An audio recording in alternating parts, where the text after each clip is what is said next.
across the UK, on DAB+, on your smart speaker, on your smart TV, and on your side. This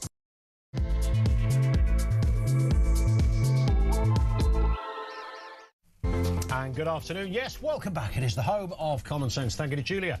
She's back tomorrow at 10 o'clock. Coming up this afternoon, Keir Starmer, he's awaiting, yes, those fresh Mandelson files. More controversy on the way the explosive documents concerning the Labour peer are set to be released. We're told around about 3:30-ish. Either way, whenever it is, we'll bring it to you here live as it happens. A collection of emails, text messages involving ministers and high-ranking officials expected to be made public during this programme. Everything you need to know, you'll miss nothing. Also this afternoon, pressure is mounting for the disclosure of body-worn footage capturing the final moments of young Henry Novak's murder. When law enforcement arrived, they chose to restrain the victim instead of the suspect, Vikram Digwa, after he made calculated allegations of racism against his victim, all unsubstantiated and kicked out by a court. And Chancellor Rachel Reeves is facing criticism over a £5 billion pension raid affecting roughly 3 million Brits. Her latest budget introduced a £2,000 national insurance exemption limit on annual contributions, a move seen as penalising those who are simply saving for retirement. More on that as well. 0344 499 1000. That is where you'll find us. Drop us a voice note there as well. There's a couple of things to talk about here. The latest, as I mentioned, on those Mandelson files, as expected, we understand it's going to make for grim reading. Maybe it won't be a huge surprise what we read in this, but it will be interesting to get the details. What we already know is the man's a wrong 'un. We already knew he was a wrong 'un, and the man who appointed him as US ambassador, our own Prime Minister, also knew he was a wrong 'un. The one thing we can take comfort in, is at least the Prime Minister is very, very sorry. I want to say this. I am sorry. Sorry for what was done to you. Sorry that so many people with power failed you. Sorry for having believed Mandelson's lies and appointed him. Get in the bin, frankly, Prime Minister. I mean, this is just... I believed his lie. How did a bloke at the top of his tree, the most powerful man, he's got all the information and a voice, the leader of the Labour Party, how did he... I was taken in by his life. Nobody else was. How was he taken in? He was up close and personal. He had all the data, everything. He knew the people who knew the people who knew the people. How did he get taken in? More on that.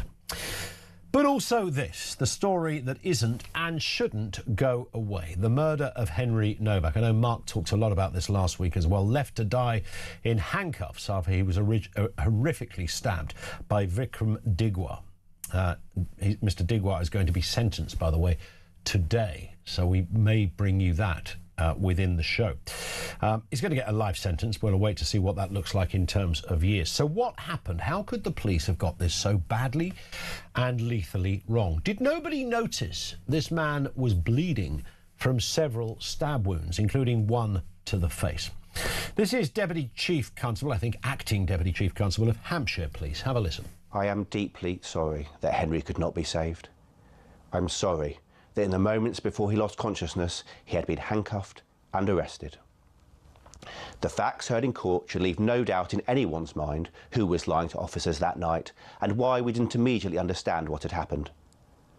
During the 999 call, when officers first arrived at the scene and even when Henry's condition was deteriorating quickly, his killer continued to divert the blame, obstruct our inquiries and never admit the serious harm which had been done. So he didn't admit the serious harm that had been done, but that's not really all there is to this story. Something awful has happened here. DEI and critical race theory probably go to the top of the list on this one. It's very difficult not to conclude the rather obvious thing here. The cops showed up. There's a white kid in the gutter dying, and there's a Sikh guy claiming that he's been the victim of racism. And they followed that all the way through, including putting Mr. Novak, the guy was 18 for goodness sake, into handcuffs. He even said, I've been stabbed. And I think the answer was something like, no, you haven't. Now, here's the problem, because this is not the first.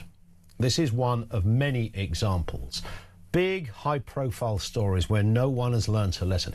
Manchester Arena attack. Think back to that. The security guard who spotted the killer, spotted him, thought that guy looks a bit suspicious. Guy in a rucksack. Wasn't just the fact that he was a brown guy with a rucksack. There was something about this man. And he was petrified to report this because he didn't want to be accused of racism. We saw it in, I mean, goodness me, these next two examples are just...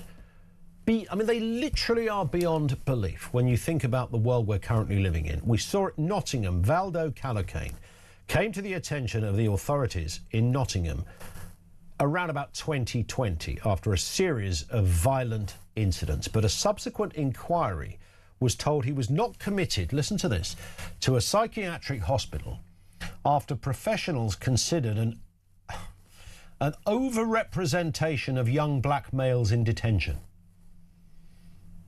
And in 2023, he went on to murder two teenage students and an older man. They didn't want to put too many violent black men in detention because they thought it looked a bit racist. Well, can't be doing that, so we need to just operate on better numbers.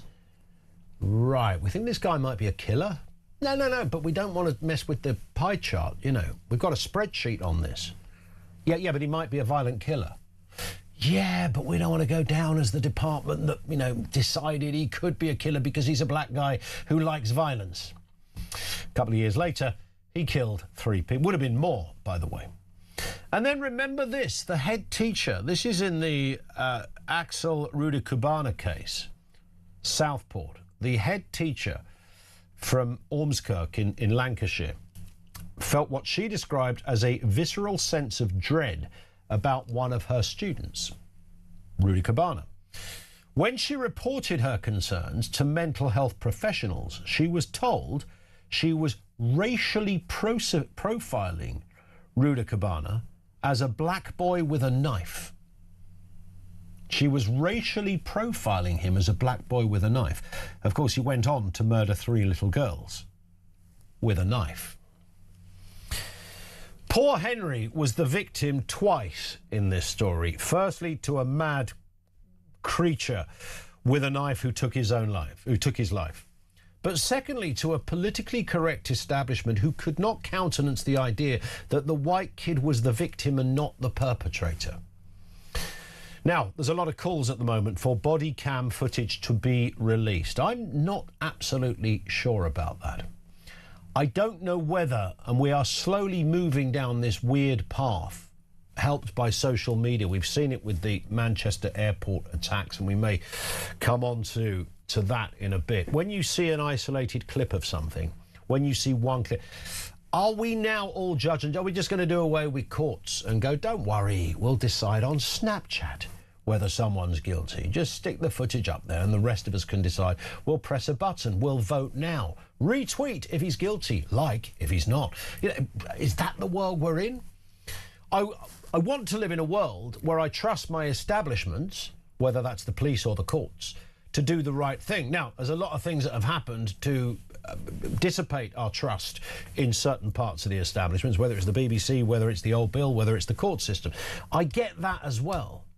But should the body cam footage be released? 0344 499 1000.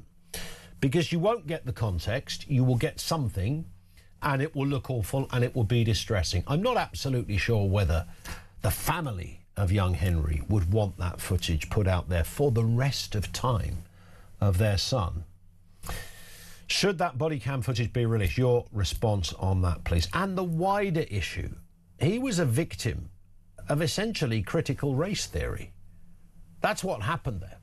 If you look up critical race theory, just check out Gloria Ladson-Billings. For it was her and another fella who came up with this old guff back in the 90s, I think it was. Oh, no, we've got to start teaching kids, you know, about their badness, their innate racism, get a way round it. Yeah, and they did that, and then we've ended up with stories such as this.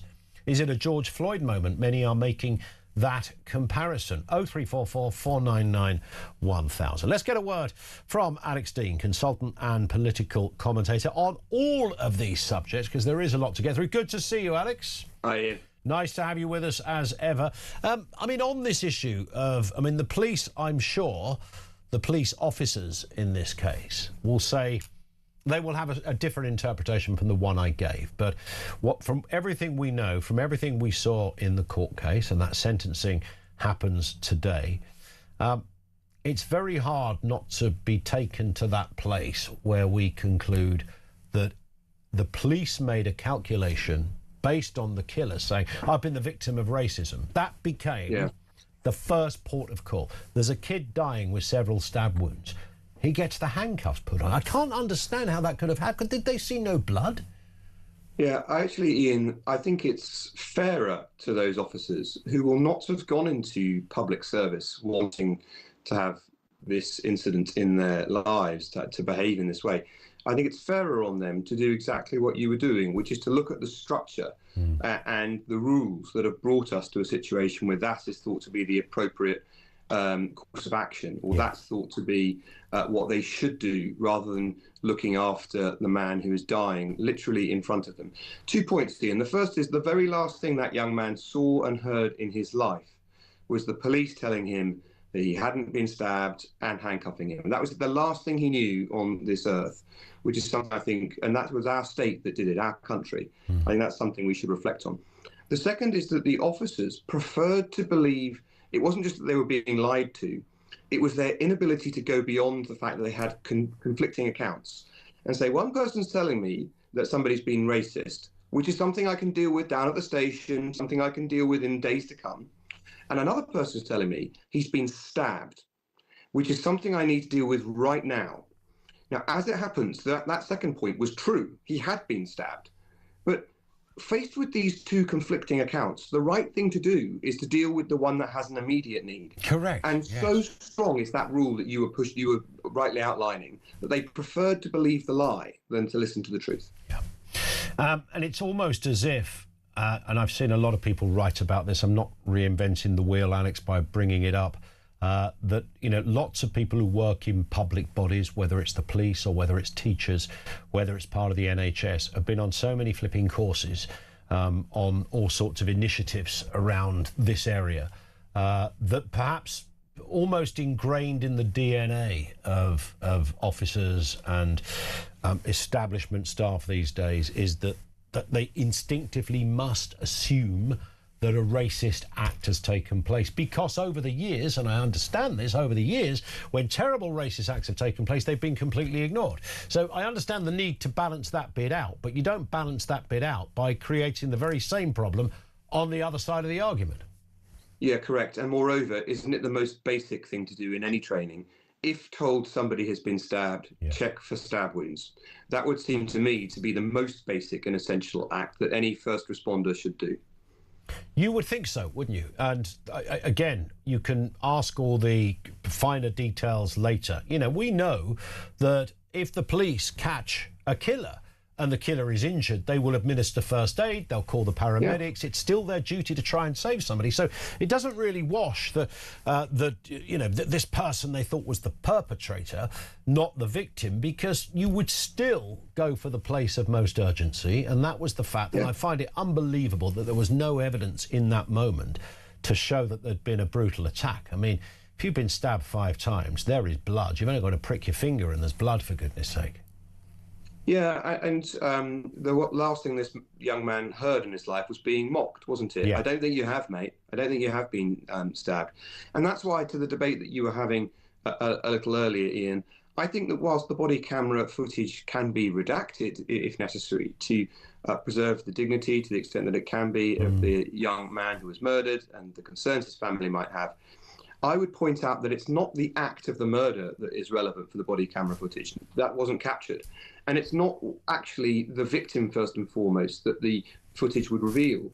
It is what the police did when they were there that people are concerned about, and that it might be very enlightening to see. Yeah, and what kind of conversations happened around that? It's, I mean, it falls into all sorts of areas. People are talking about a kind of George Floyd moment where the world, you know, seemed to lose its mind for a long period of time, not just where it happened, but over here and other countries. And the most interesting thing about the George Floyd murder, when I say the most interesting legally about it, given that we've read so much, is that the guy was never charged with anything connected to racism. It was a cop who killed him, and the cop didn't do what he should have done, and it was there for all to see. But it was never a racist attack, which rather undermined the sort of protest that later took place. I don't think there's going to be similar protests for Henry. I don't imagine people are going to be marching through Trafalgar Square on this. And the coverage has been an absolute fraction of the coverage of the Floyd incident. Of course, our now Prime Minister famously took the knee for George Floyd, the man who died in another country, and has done no such thing for somebody who died in our country whilst he was Prime Minister, the ultimately responsible person who oversees government. But I would just make one more point. Floyd's famous words were, "I can't breathe." And the undertaking from everyone afterwards was that you have to check and that mustn't happen again. Well, Harry Novak's last words were, "I can't breathe." Yeah. On that point, Alex, stay with us. Alex Dean is with us. We'll talk more to him in a couple of moments' time. Lines are open, 0344 499 1000. And that question that we threw out at the beginning, should the body cam footage be released? What does that help? Is that the way? And I question it, I guess, you know, is that how our system works? Or we'll release it and then you decide. You know, we've seen this with Manchester. But you remember the Manchester attack, the first thing we saw was a copper kicking someone in the head, and everyone lost their mind. Oh my God, it's a brutal police attack at Manchester Airport. And then we saw something else. And then the jury saw both, and they couldn't quite work out in one of the cases whether they could unequivocally say X, Y and Z. 0344 499 1000. This is Talk.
They found a label now, Ian, which allows them to sit at home on tablets, wasting their time. Wow. You know, you've got the welfare state, I've already said, wonderful thing, isn't it? But a safety net, not a way of life. When you're talking about crimes as vicious as rape, if someone is capable of doing that, they're a threat to society. If they don't know that all of these things are wrong, then by definition, we need them off the streets. This is the worst one I've ever come across. But it's where you've got with this woke, fluffy, liberal, progressive nonsense about anti-racism.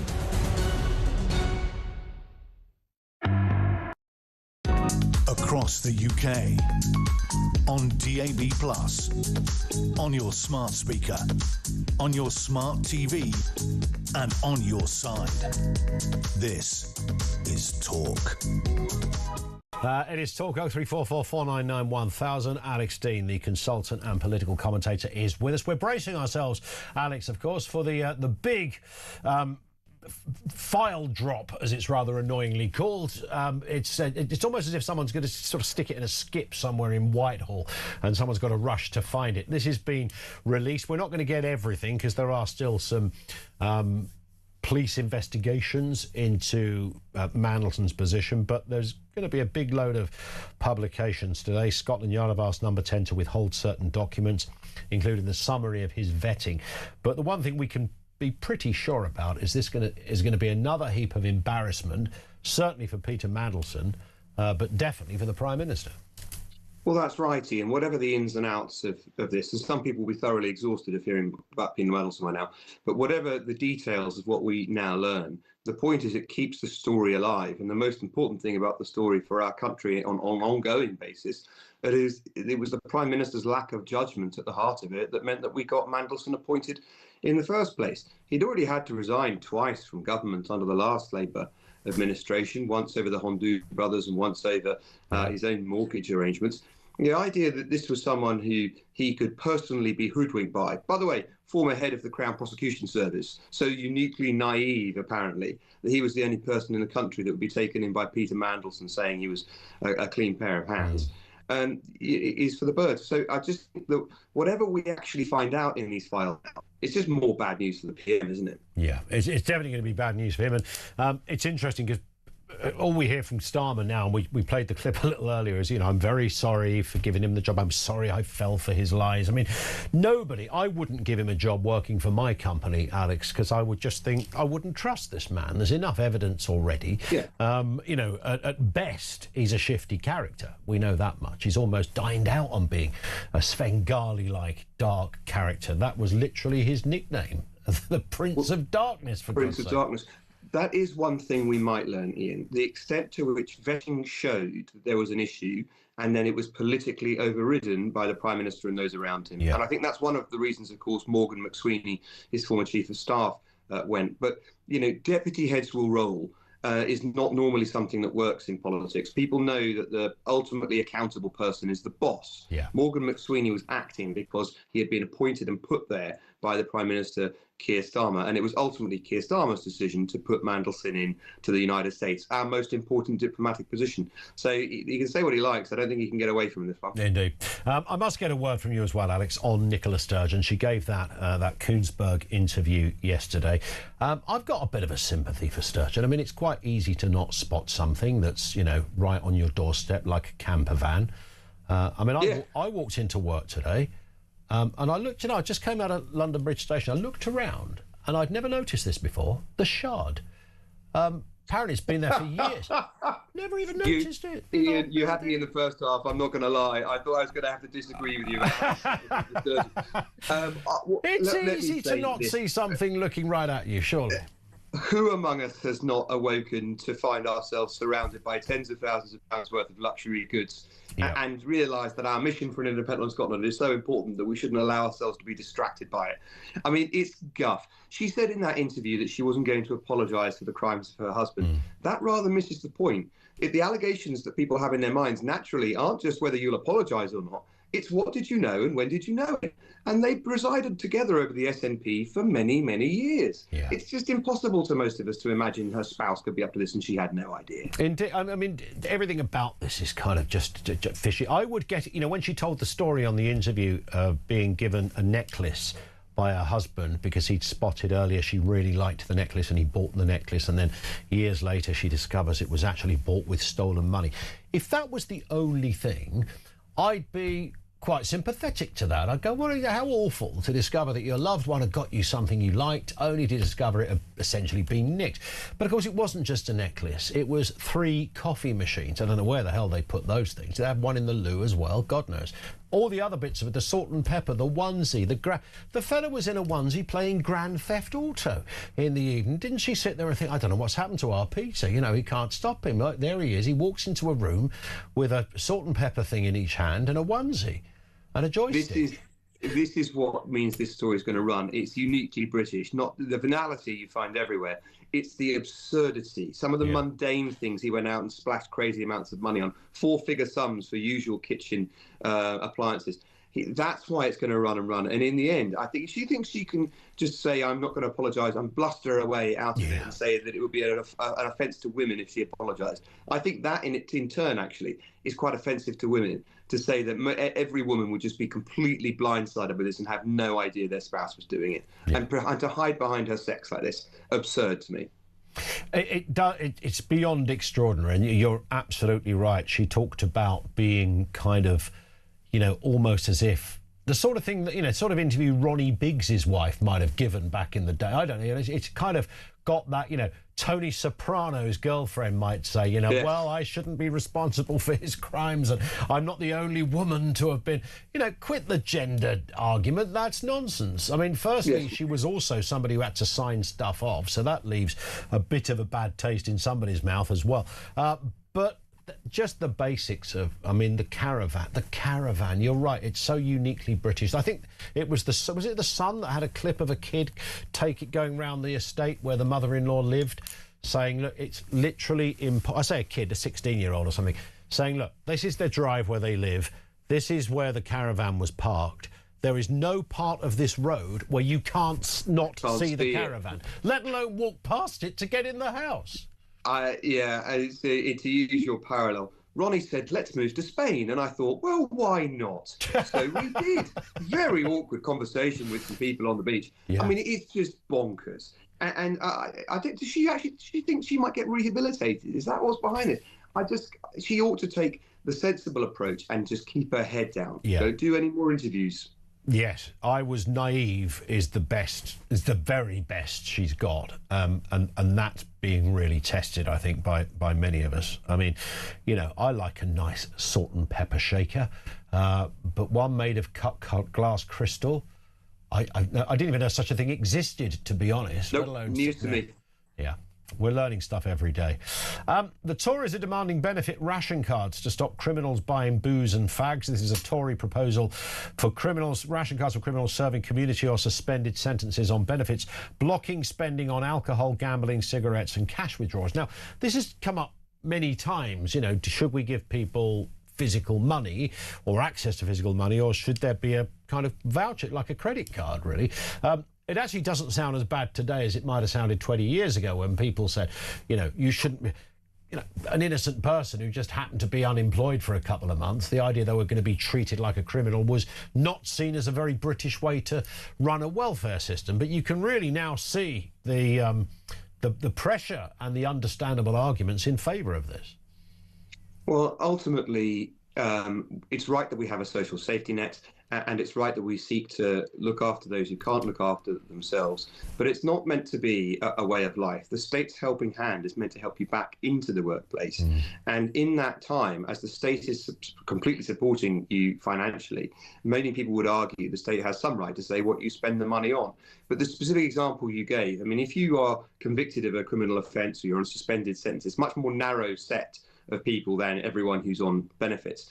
And if you are paying money back, through a victim surcharge, or you're paying money back through a fine, the idea that you would take the money you're receiving from the state and rather than putting that back on the fine you've got, splurging it on alcohol and tobacco and so forth, that would seem to be wrong to most people, I think. I think so. Alex, thank you for your time as ever. We'll speak again very soon. Alex Dean, consultant and political commentator, with us here on the programme. Brad in Cambridge says, although there are similarities between George Floyd's death and Henry's, there are significant differences. Henry, indeed there was.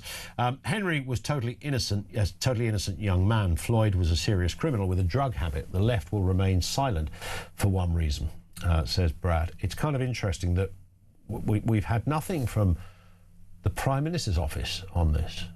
And I honestly believe that's deliberate. I think the Prime Minister is playing a game on this. To me, this is so serious, from what we know so far, so serious that it would at some point have warranted a comment from Starmer, or a very senior politician at least, to say, look, we don't know what's happened here, we're going to get to the bottom of it, we'll make sure that every investigation that happens has got the backing of Number 10, this crime is an outrage, and how it happened and the leading up to it. It may not, by the way, have been enough to save Henry's life. His injuries arguably would have been so sufficient and severe to end his very short life. But that's not really the point in terms of the response. 0344 499 1000. Do we have a right to see the body cam footage? Should it be released? Lines are open on that now. And naturally, we are responding to the Mandelson files, due for release a little later. Details on that. What are you expecting from these files? Our lines are open. It's just gone 1:30. This is Talk.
Across the UK, on DAB+, on your smart speaker, on your smart TV, and on your side. This is Talk. It is Talk. 0344 499 1000. Simon in West Lancashire says, Ian, the police arrived on a scene with a predetermined narrative. The failure to apply common sense and assess the situation as it presented itself. The crime itself hadn't warranted an immediate overreaction from both PCs, and handcuffing Henry straight away shows how much they misread the situation. Their failure is highly likely to be a mixture of fast-tracked recruitment and training alongside modern DEI policing requirements. This cannot be used as an excuse, and both police officers are ultimately accountable. And I would imagine both police officers feel absolutely terrible about this. Nobody is shedding tears. I think it's just going to be interesting to know, I suppose, the tone of that approach. I mean, was it a case, look, you know, sorry, there's been an accusation made against you. Don't worry, love. We're going to come back. We just need to put these handcuffs up to protect you. Was it that, or was it don't give us that BS? Come on, you're a wrong and you're probably a racist. Shut up. Give us your wrists because we're cuffing you now. It's going to be that kind of, I'm exaggerating the point, but I think that's the sort of area where we'll see what the real response was on the ground. 0344 499 1000. More from you. And of course, the other big story today. It's not going to get any better, really, for Keir Starmer. In his laughs, the fag end of his short time in number 10 are looking to be as wobbly and as uncomfortable as the previous 2 years have been. This, of course, is the Mandelson files. Hundreds of these things, bombshell texts and emails to be revealed in round about 2 hours from now. Let's speak firstly with Paul Burke, the writer and producer. Paul, afternoon to you. Hello, Ian. Nice. All good? Yeah, all good. Nice to have you with us. I mean, it's... Look, we don't specifically know what's in it, but we sort of feel we already have a sense that it's going to show, you know, we knew this guy was a wrong un. Oh, my goodness, how much of a wrong un was he? I mean, exactly that. I mean, how could you not know? How could you be surprised? I mean, it's such an important geopolitical position, the ambassador to the United States. Yeah. And how could he have passed security? And what, you know, just the things that his association with Epstein, what's he doing having anything to do with someone like that? Yeah. I mean, I had very brief, I can't say I ever knew him, but very brief dealings with Mandelson when he was sort of in charge of the Labour 1997 election campaign, which we worked on at the agency I worked at. And I never understood all this Prince of Darkness thing. To me, he was just... you know, like a glorified local councillor from the council, which was what he is.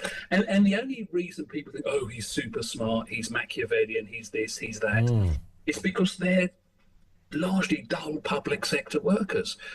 And they thought they'd get some sort of, I don't know, some sort of intelligence, some sort of glamour, some sort of efficiency by employing him again. And it's blown up in their faces. It's very weird, that, isn't it? This kind of it's sort of a confirmation bias meets projection bias, where something gets said about somebody, how brilliant, this Peter principle thing, you know, something gets said about somebody, and then everybody talks about it, and then before you know it, it becomes sort of this almost rumour, oh, he's really good, this guy, and everyone goes, all right, he's really good. Yeah, have you not heard? He's so good, he really knows what's going on. And then, you know, eventually you stand back and you go, was he really that good? Is there anybody really that good? And, you know, I think he dined out on a reputation that was largely skew-if. And, of course, if you are really good, you don't make schoolboy errors like he did. No, and even when he was a minister, the telling thing was his first role was minister without portfolio, which, you know, always suggesting he couldn't actually run a department. Then he got the Northern Ireland job because, sadly, Mo Molan was too sick to continue. But even then, the Good Friday Agreement was sort of more Jonathan Powell's thing than Mendelsohn. He wasn't a great success. And all the Labour leadership things, he's never even been considered because we wouldn't vote for him. And Keir Starmer has just shown terrible judgment by employing a man who's always shown terrible judgment. Indeed. And although, Paul, I suppose this won't change much in the sense that, you know, how much worse can it be? Keir Starmer's shown terrible judgment. Those around him showed terrible judgment. Keir Starmer has said sorry for showing terrible judgment, which is a terrible judgment in itself, that he's got to say, I fell for his lies, when, wow, I mean, you didn't need to fall for his lies. You just needed to Google a couple of stories on the internet. You just had to be reminded that when he was Deputy Prime Minister under the last Labour government, he was staying in Epstein's flat while Epstein was in jail for child sex offence. I mean, that's a matter of public knowledge. It's not the idea that Keir Starmer didn't know any of this and suddenly fell for some huge Mandelson-esque whopper. Just makes it even worse. So this is really going to pile on pressure. It won't be entirely new, but it's just added pressure for the Prime Minister's ineptitude. Well, it is really. It was like, I mean, I can't say for certain that he knew, but he was the Director of Public Prosecutions, Starmer, when all the Jimmy Savile things came to light. And he always said, I didn't know anything about it. I mean, I can just imagine if you worked there, you go, oh my God, have you seen this about Jimmy Savile? And Keir Starmer never heard a word of that. It just seems unlikely. He's either telling fibs or he's got terrible judgment. Either way, it's not what you want from your Prime Minister. Maybe he's got... I mean, there could be some... I don't know what you know, in the same way that Nicola Sturgeon didn't see 125,000 quid's worth of motorhome parked on her mother-in-law's drive for 2 years. And is it a similar disposition that people suffer from, that everybody else can see it, but I didn't see anything? I don't know what they're talking about. It's whether you choose to believe them. And again with Anderson, and again with Sturgeon, who, let's just say, lean to the left. I've never met a left-wing... I've known a lot of nice left-wing people, I'm not saying, but it's always money. Oh, my God. Scratch the surface, and it's always about money. Always about the money. Great to have you on again, Paul. Thank you for your time. Paul Burke, writer and producer, with us on the programme. Comments coming in from you. This is Stephen, watching in Dubai, who says it's not true that there's nothing significant that could have been done in the first 4 minutes. This is Henry Novak's devastating and tragic injuries that led to his death, his murder. Basic first aid starts with ABC. A is for airway, B for bleeding. So they should have cleared his airway, so perhaps he might not have drowned before the ambulance arrived. A very bad outcome. Great show. Yeah, look, OK, we haven't seen the body cam footage. I find it, when you look at the weapon, the size of this knife that this person was carrying, I mean, this is a big blade. And I think he was stabbed, was it 5 times? And there was a facial wound as well on him. Now, Did the police mistake that for a punch-up? Oh, he's got a bloody nose because they've had a fight, because he's a racist and he's attacked the poor Sikh guy, and they've had a scrap. I mean, look, I'm not a medic, but all I do know is if you cut your finger, you ever nicked your ear when you're shaving, how much, or your cheek or whatever when you're shaving, the blood it's insane, isn't it? You think, God, it's only a tiny little... I can't imagine that you could be stabbed 5 times and not be laying in a pool of blood. Well, maybe some body cam footage will say, look, strange as it sounds, no, there wasn't, and we didn't see that.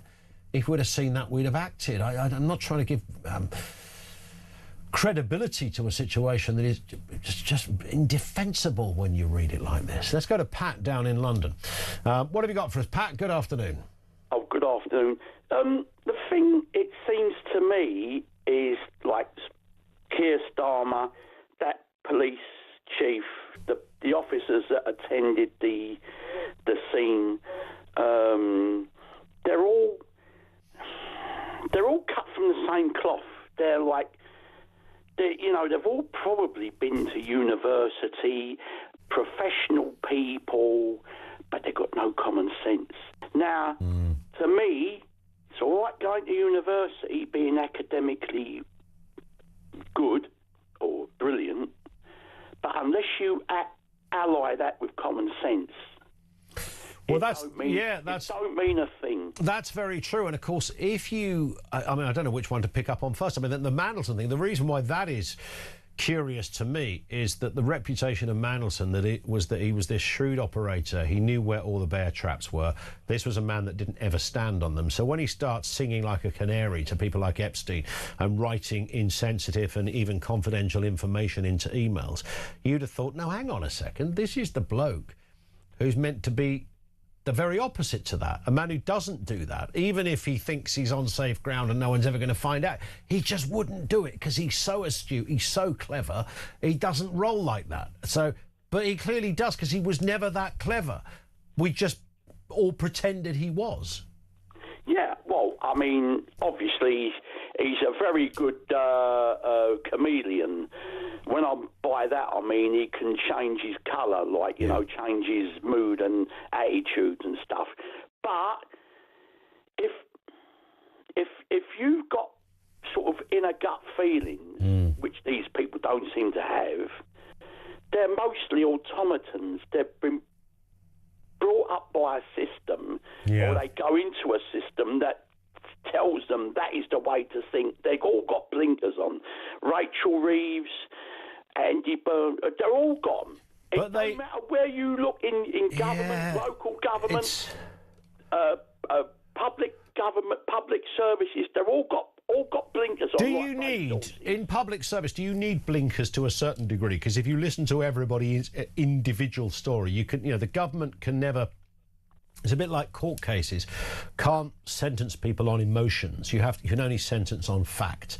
And similarly, in the world of politics, if you listen to every emotional story on every policy, whether it was in education or health or crime, whatever, you wouldn't get any. You have to somehow, ignore the noise and come up with a solution. It might not be perfect for everyone, but it'll be a basic fit for most people. Is it that they have to do? Well, I think you have to have a kind of a broad spectrum of thinking. When I mean by that, I mean you have to go, A, by gut feeling. Yeah.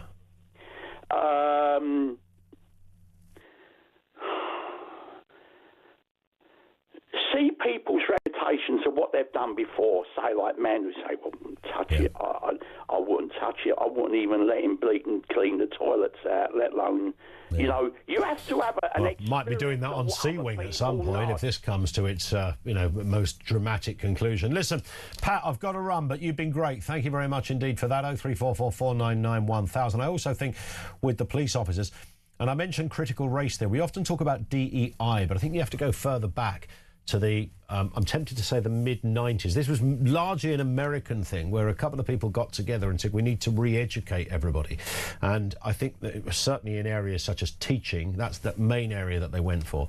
But then it kind of filtered out into the corporate world. So you had huge organisations that made billions of pounds out of essentially saying, we'll make sure your workforce isn't racist. And a lot of these people just fell for it. They fell for it and thought, right, yeah, who wants a racist workforce? So bring them in. We'll pay the £2 million it's going to cost to de-racist our workers because they look all right. They don't look like racists. But I often had my funny doubts about young Graham over there in accounts. Yeah, he could do one of those courses. And these courses have been so intense and in the depths that they will go to convince people that there is racism or inequality going on. Now, sometimes there might be. I'd like to think it doesn't take 30 million quid's worth of training to find a dodgy racist. I think most of the time you can spot that. But here's what would have happened. I'm not suggesting this is the case for the officers that attended the last moments of poor Henry's life. But some of the training goes something like this. You get a call to an attack and you're told it's a racist attack. Now that goes above anything else. It's a racist attack.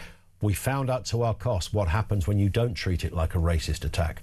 Stephen Lawrence is the obvious, and I agree, a deeply disturbing official response to what happened to poor Stephen Lawrence back then. So you have to treat it as racist. If somebody says it's racist, if you turn up and someone goes, no, it's not racist, and you believe them, you've got a problem. That's why you need the training, because your white brain will tell you to rationalise this, and you're only able to rationalise it because you have white privilege. You have a white privilege. I promise you, these critical race theory nut jobs, they believe this. So the police are kind of taught a version of that. This is the theory. So attending an incident, I should say, where you see something terrible unfolding, and your brain might be going, I don't know if this is a racist incident, but then you counter that by going, oh no, that's what they told me on the course. Your brain is going, no, it's not racist. It's not racist. So, no, that's my mistake. It is racist. And you've been so funneled and fueled to go down that route that you can't see any other. And that's a very crudely put example of how these things can happen. I'm not suggesting these officers experienced all of that, but something really odd went on. 0344 499 1000. Should we be allowed to see the body cam footage? Our lines are open. This is Talk.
They found a label now, Ian, which allows them to sit at home on tablets, wasting their time. Wow. You know, you've got the welfare state, I've already said, wonderful thing, isn't it?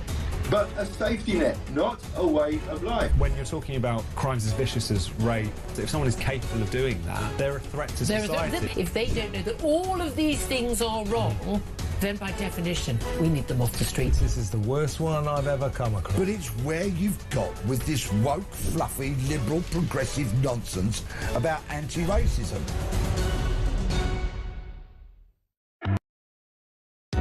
Across the UK, on DAB+, on your smart speaker, on your smart TV, and on your side. This is Talk. talk. Simon in West Lancashire, afternoon Simon, says the police arrived on the scene with a premeditated narrative, the failure to apply common sense and assess the situation as it presented itself. The crime itself hadn't warranted an immediate overreaction from both the PCs, and handcuffing Henry straight away shows how much they misread the situation. Their failure is highly likely to be a mixture of fast-tracked recruitment and training along with modern DEI policing requirements. This cannot be used as an excuse, and both police officers are ultimately accountable. Did I read that already?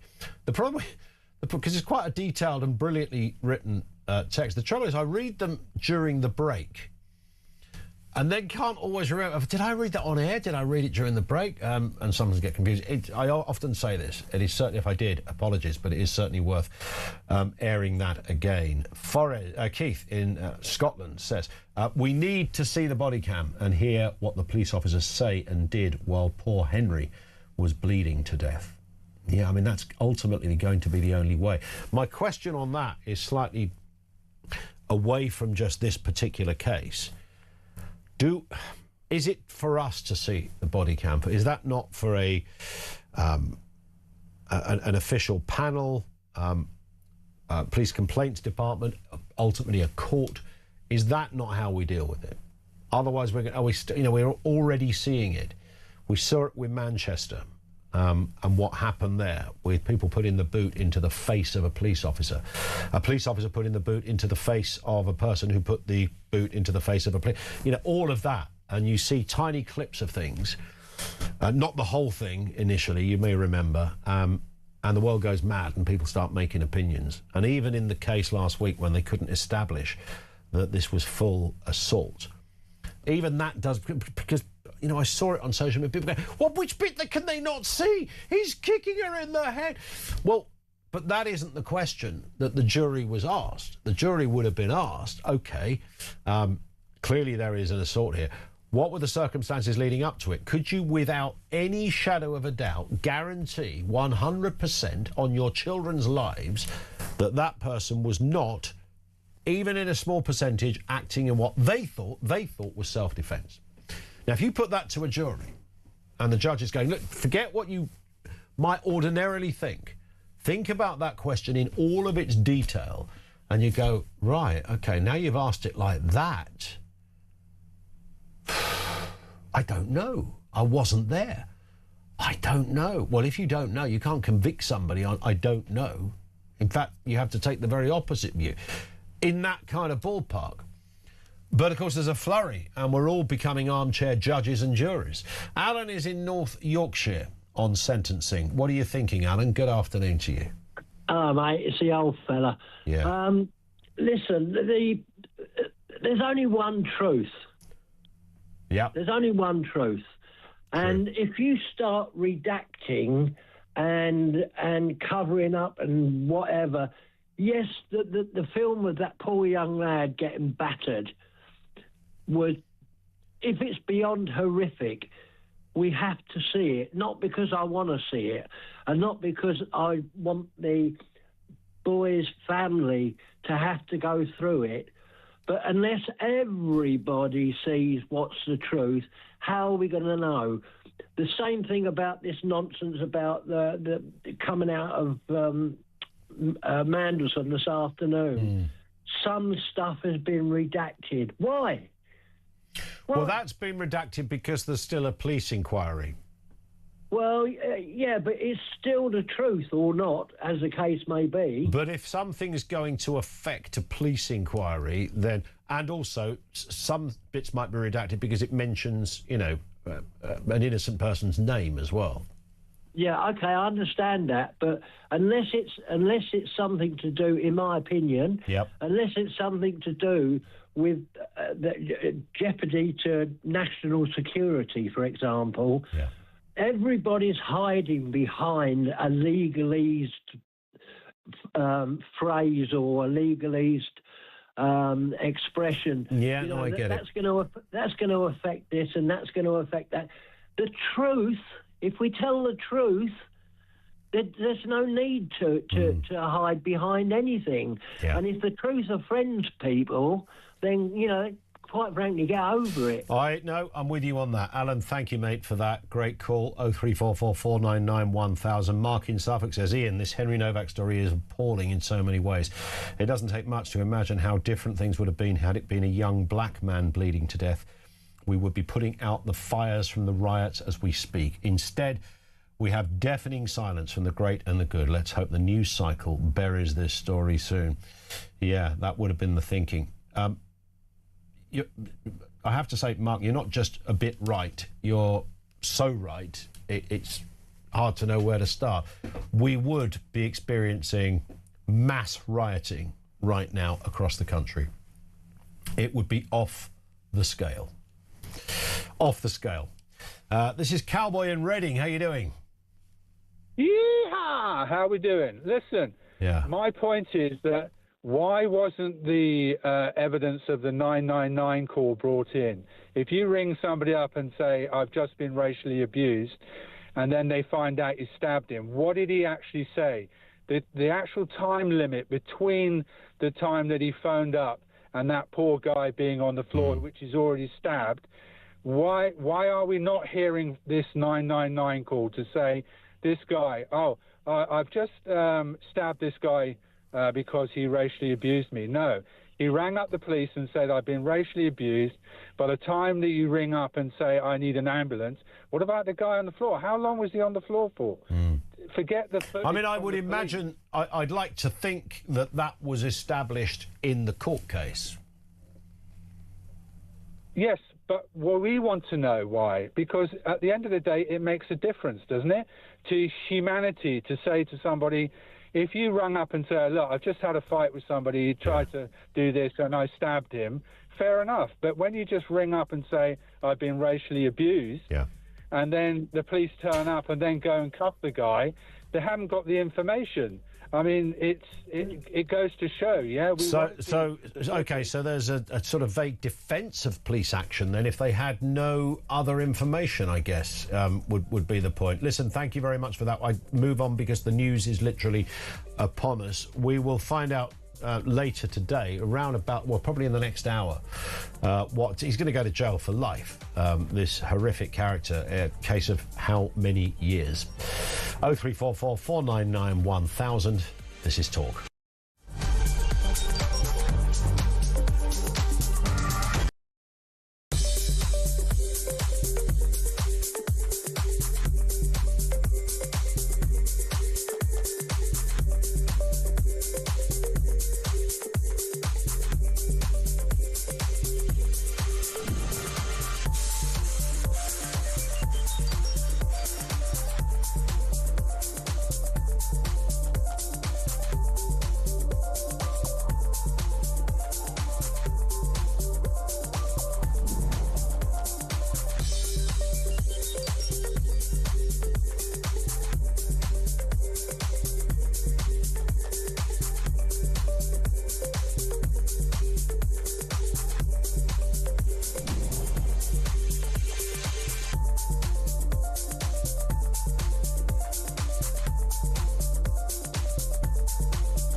across the UK.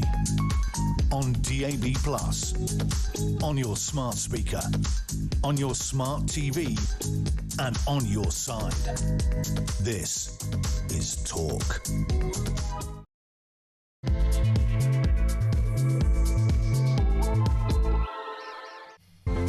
And good afternoon, welcome back. It is the home of common sense. An awful lot to get through, including, of course, we await the files, the Mandelson files, the latest drop, tranche, or is it tranche? Never quite know.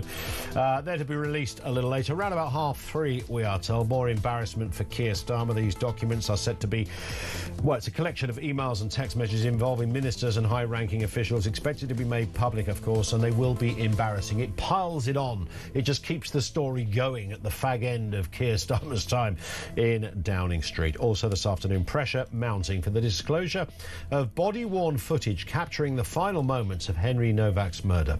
When law enforcement arrived, they chose to restrain the victim instead of the perpetrator, Vikram Digwa, after he made a calculated allegation of racism against young Henry.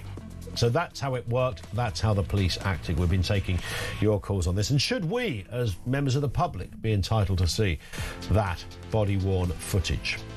And Chancellor Rachel Reeves is facing criticism over a £5 billion pension raid affecting roughly 3 million Brits. Her latest budget introduced a £2,000 national insurance exemption limit on annual contributions. That's a move that's seen as penalising those that are saving for retirement. It ain't a good look. 0344 499 1000. That is where you'll find us. Lots to get through at this end and lots of comments from you. Mags says the Mandelson files. Starmer is now clearing his desk. You know, the desk that nothing ever comes across. Come on, Keir, get a move on.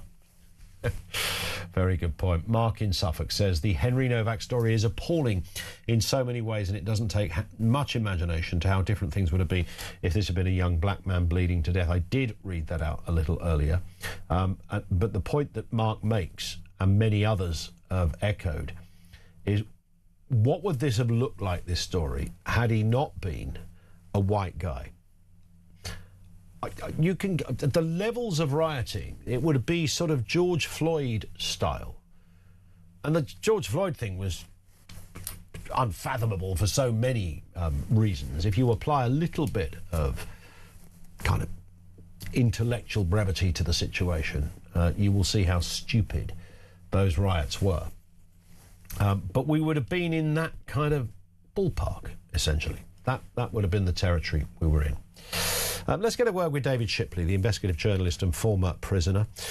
David, I know you've written on this stuff as well. I mean, it's not hard, really. The interesting thing about this is it's outrageous what happened, the conclusions that were reached on the ground on that fateful night, and the officers cuffing him in a curious way. And how sad is this? None of that is actually surprising. It's not, is it? I think it sort of encapsulates where we've got to in the UK. You know, this is the end point of the decade since the Macpherson report. The police have increasingly become so concerned with being racist that this is where we get to. This is the end point of anti-racism as a doctrine. They arrive, they find a young white boy who's been stabbed 5 times, including in the face. And instead of believing his claims to have been stabbed and treating him as a victim, they listened to his killer and his killer's family, who were claiming that this white boy had done something racist, and the police, perhaps because they were more afraid of being, you know, not taking racism seriously, it chose to side with the killer. And that is where this ideology has taken us. It's kind of hard. Look, all right, none of us were there. I know that's the obvious answer. And sometimes situations don't present themselves as, you know, retrospectively in the way we are discussing it, you know, well, and I'm sure a police will go, well, if you were there, you would see why it didn't look like us. All of that. If somebody is bleeding, and it's surely impossible to have been stabbed multiple times, including the face, and for there not to be a lot of blood. And I always thought that even if you're chasing a flipping serial killer, the police tend to treat that person and try to say, I think their job is to save lives as well as anything else. I know they have a lot on their plate. I just find it incomprehensible, David, that they could not have realised that the man was, if nothing else, badly injured. Indeed, and I think this is why, of course, we need the body cam footage released as soon as possible. This will make it clear to everyone what's happened, and we don't have to debate this anymore. But also, Henry had been stabbed in the face, so even if his other wounds were not visible and he wasn't, visibly bleeding for whatever reason, he'd been stabbed in the face, and he told them that he'd been stabbed, and one of them apparently said, "I don't think you have been, mate," and they handcuffed him. So, this is an appalling failure by these officers, but it's not come out of nowhere. As I said, it's come from an ideology which is more concerned with claims of racism than it is with actual violence. Yeah. We were making some, or at the beginning I was making some comparisons. I know others have, I'm not claiming this as some sort of investigation myself, but we look back at Southport, we look at Nottingham, we look at the Manchester Arena bombing, we can look at grooming gangs as well, where we have seen racial sensitivities override horror, devastation, murder, destruction, because there's been an overt, troubling, perverse sensitivity to race that is so hardwired into the way, shall we say, establishments think, individuals as well, but establishments don't just think it, they are trained to think it, which makes it somewhat more disturbing. We've seen this time and time again. So when I said at the beginning, David, this is no surprise, you can almost hear the DEI training that officers went through when they were told, well, if someone says it's a racist incident, then it is. And if you dare question that, that just shows your white privilege kicking in, because it's not your job to question it. Always treat it as a racist incident if someone says it is. Precisely. And, there's also the career incentives, right? If you are a public servant who ignores claims of racism, that can be career suicide for you. So those sorts of incentives affect how people behave. This behavior will not have come out of nowhere. It isn't the normal human reaction. If you encounter a situation and someone is telling you they've been stabbed and they're really worried that they're dying and they have a cut on their face, is to treat them like a human being. And it takes a particular kind of institution to strip away that normal human response and develop this kind of pathological response. I've long been fascinated, David, by sort of critical race theory and this kind of originally American idea that has found its way like a plague through institutions and all manner of governments and big corporations bought into it because, who doesn't want to de-racist their staff? What a great idea. We've got nice, shiny, beautiful people, not any. And of course, but it works in the most curious way. It's kind of like sort of witchcraft in a way, because if you say, no, we haven't got any racism here, they'll say, well, that's a great example of racism. And you think, sorry? Yeah, the fact that you say you're not racist probably means you are racist. And you think, what sort of thinking, I read a bit of Socrates and some Plato. I don't remember any of that kind of stuff ever coming up. Well, they're probably white supremacism, aren't they? Well, indeed, yes, absolutely. But yeah, it's almost like you can't, if you deny it, you're part of the problem and you're hiding a problem, or it's your white supremacy kicking in. You can only claim it because you are a white supremacist. So whatever angle you choose to attack this at, the system is designed to re-attack you. Yeah, I think the thing to realise about these sorts of ideologies and the people who advance them is they're not sincere. This ideology is used as a tool for gaining social power and gaining money. Yeah. And you see this all the way through to things like the argument in favour of reparations for slavery, which is illegal nonsense. It's supported by countries like Ghana, which until really not very long ago was Asante, the great slaving empire, and that they support a UN claim now for reparations for slavery, of course directed against white Western states.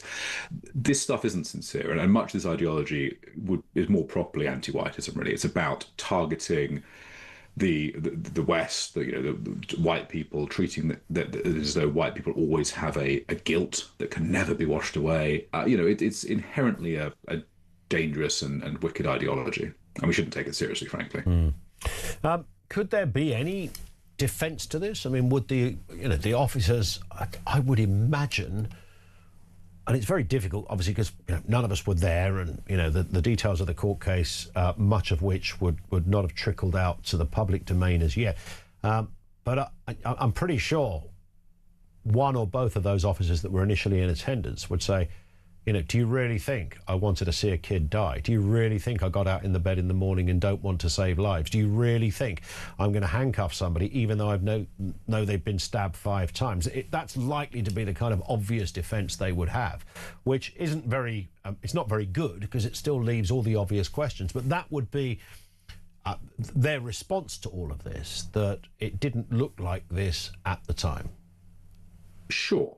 And I think no one wants to believe that they are a bad person. We all want to believe that we care. And I'm sure on an individual level, those officers, do care about life. But what we have to be judged by in our lives is our actions, not our intent. True. And their actions were that they prioritised the apparently hurt feelings of a Sikh man over the fact that a white 18-year-old boy was bleeding to death in front of them. That's what they actually did. Whatever their intentions were, their actions caused evil and were evil. This idea of releasing body cam footage, now I'm a little uncomfortable with this, David. We might disagree on this point. Not that I don't understand why, but I can see it. I'd like to believe our system, I know it's not always right, but our system can be mostly trusted. And that may sound naive. And if we release every time there's a contentious situation, an assault or whatever, if we are demanding the release of that, then we all become the sort of judge and jury. We saw it over Manchester and the attacks there and what's happened. Does it ultimately, I can see the seductive arguments, does it ultimately make our system better and purer if this stuff is released into the public domain? I think it does. And actually, one of Black Lives Matter's key demands in the US was that body cam footage should start being released in the case of deaths in contact with the police. And actually, I think that's a very positive thing. Transparency is good. Those good police officers who did everything they could will have nothing to hide. It destroys this space in which rumours can spread. I think that's actually very important. In the same way it's good to release the details of people who've been arrested and charged with crimes, it's actually good that information's out there.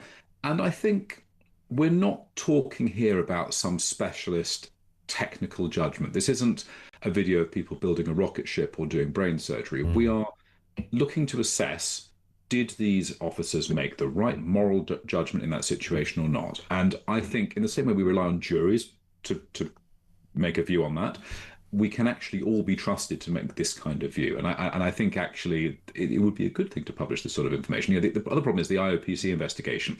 I think it's very unlikely, even the least intelligent person, if they are up before that investigation, is not going to say, yes, actually, when I arrived, I remembered my critical race theory training and I prioritised chatting to the family that were claiming racism. I think that's just unlikely that anyone would admit that.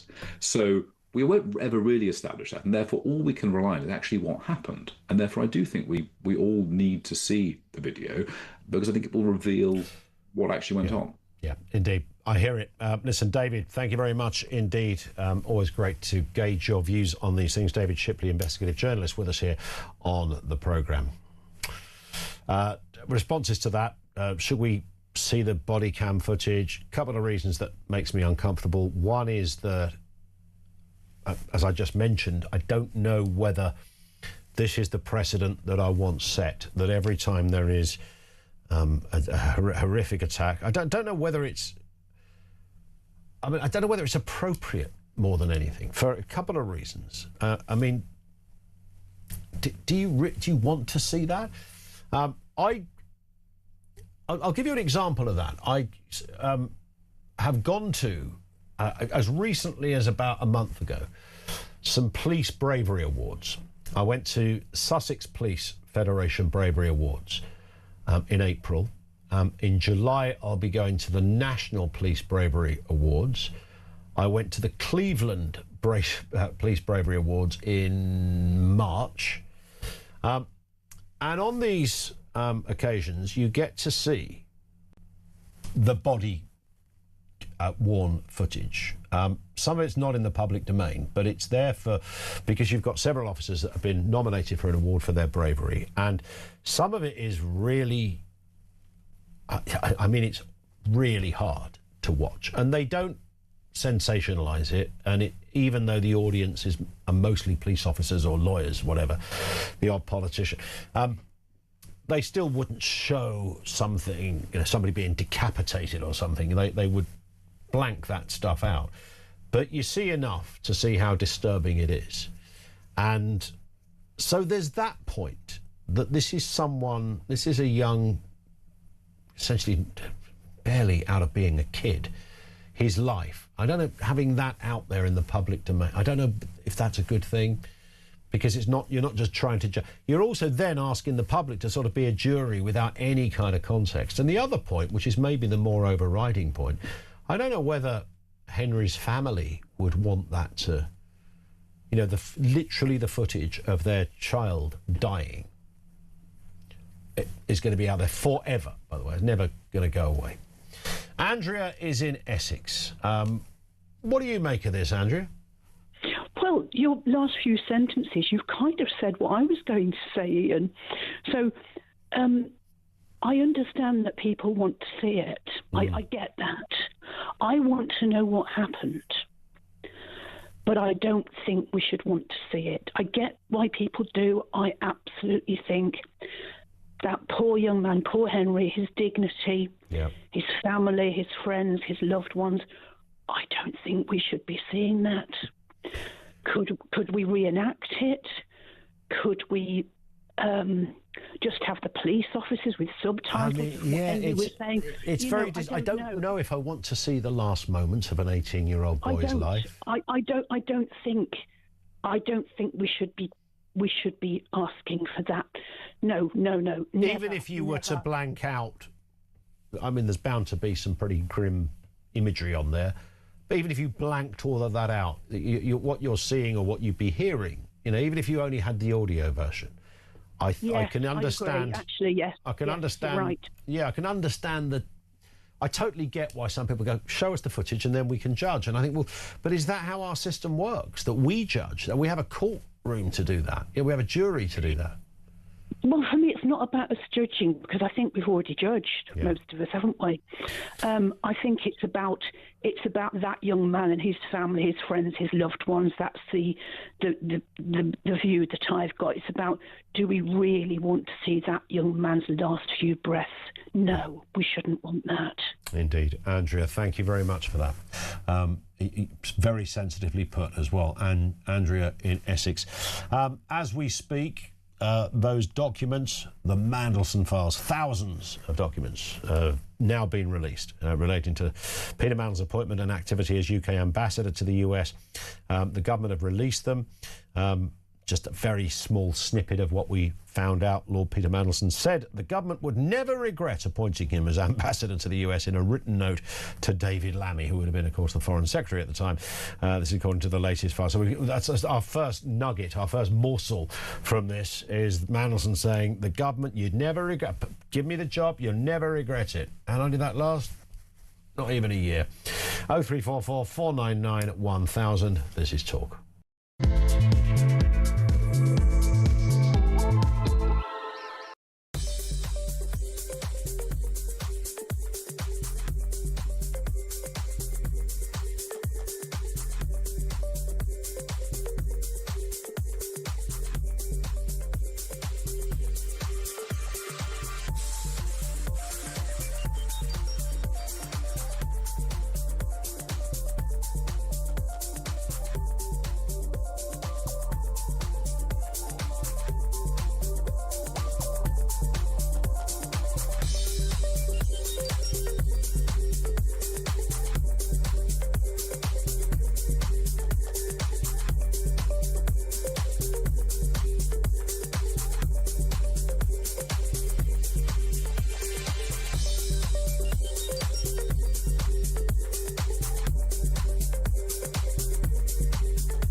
They found a label now, Ian, which allows them to sit at home on tablets, wasting their time. Wow.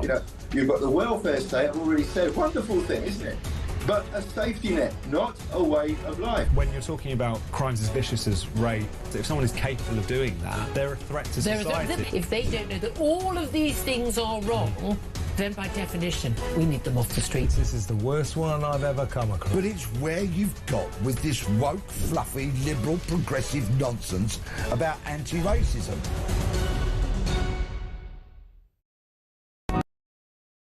Across the UK, on DAB+, on your smart speaker, on your smart TV, and on your side. This is Talk.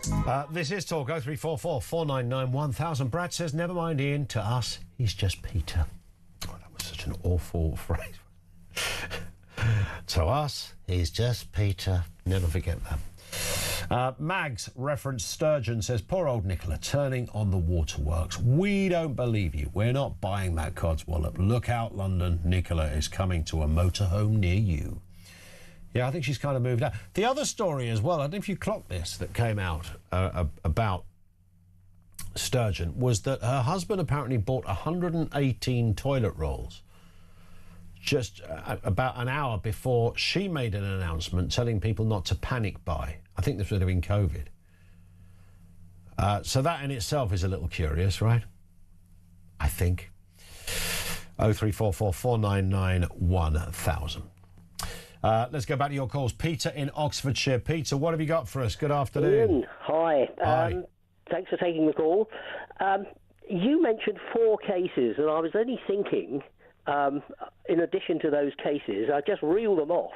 The Batley schoolteacher, the Wakefield Quran, the Alison Pearson case. Good point. The Graham Linehan case. Yeah. The Maccabees of West Yorkshire, West Midlands. And then we think, you know, Lucy Connolly spends a year in jail and 2 rapists are allowed to walk free. Mm. And where have we got to? What is happening to our police? Are they behaving almost like an alien force? Do they hate us? Are they out to persecute us? And this case that you've now referred to has really taken it to the final limit. Do we now need some sort of royal commission into the police? Yeah. You had a lot of experience with the police, Ian. You must know what's been going on in recent years. Have you noticed a big change in the way I tell you what, every time I talk to a police officer, they would... this idea of, you know, the police are a bunch of racist nut jobs, that still comes up, and some people are still happy to perpetrate that.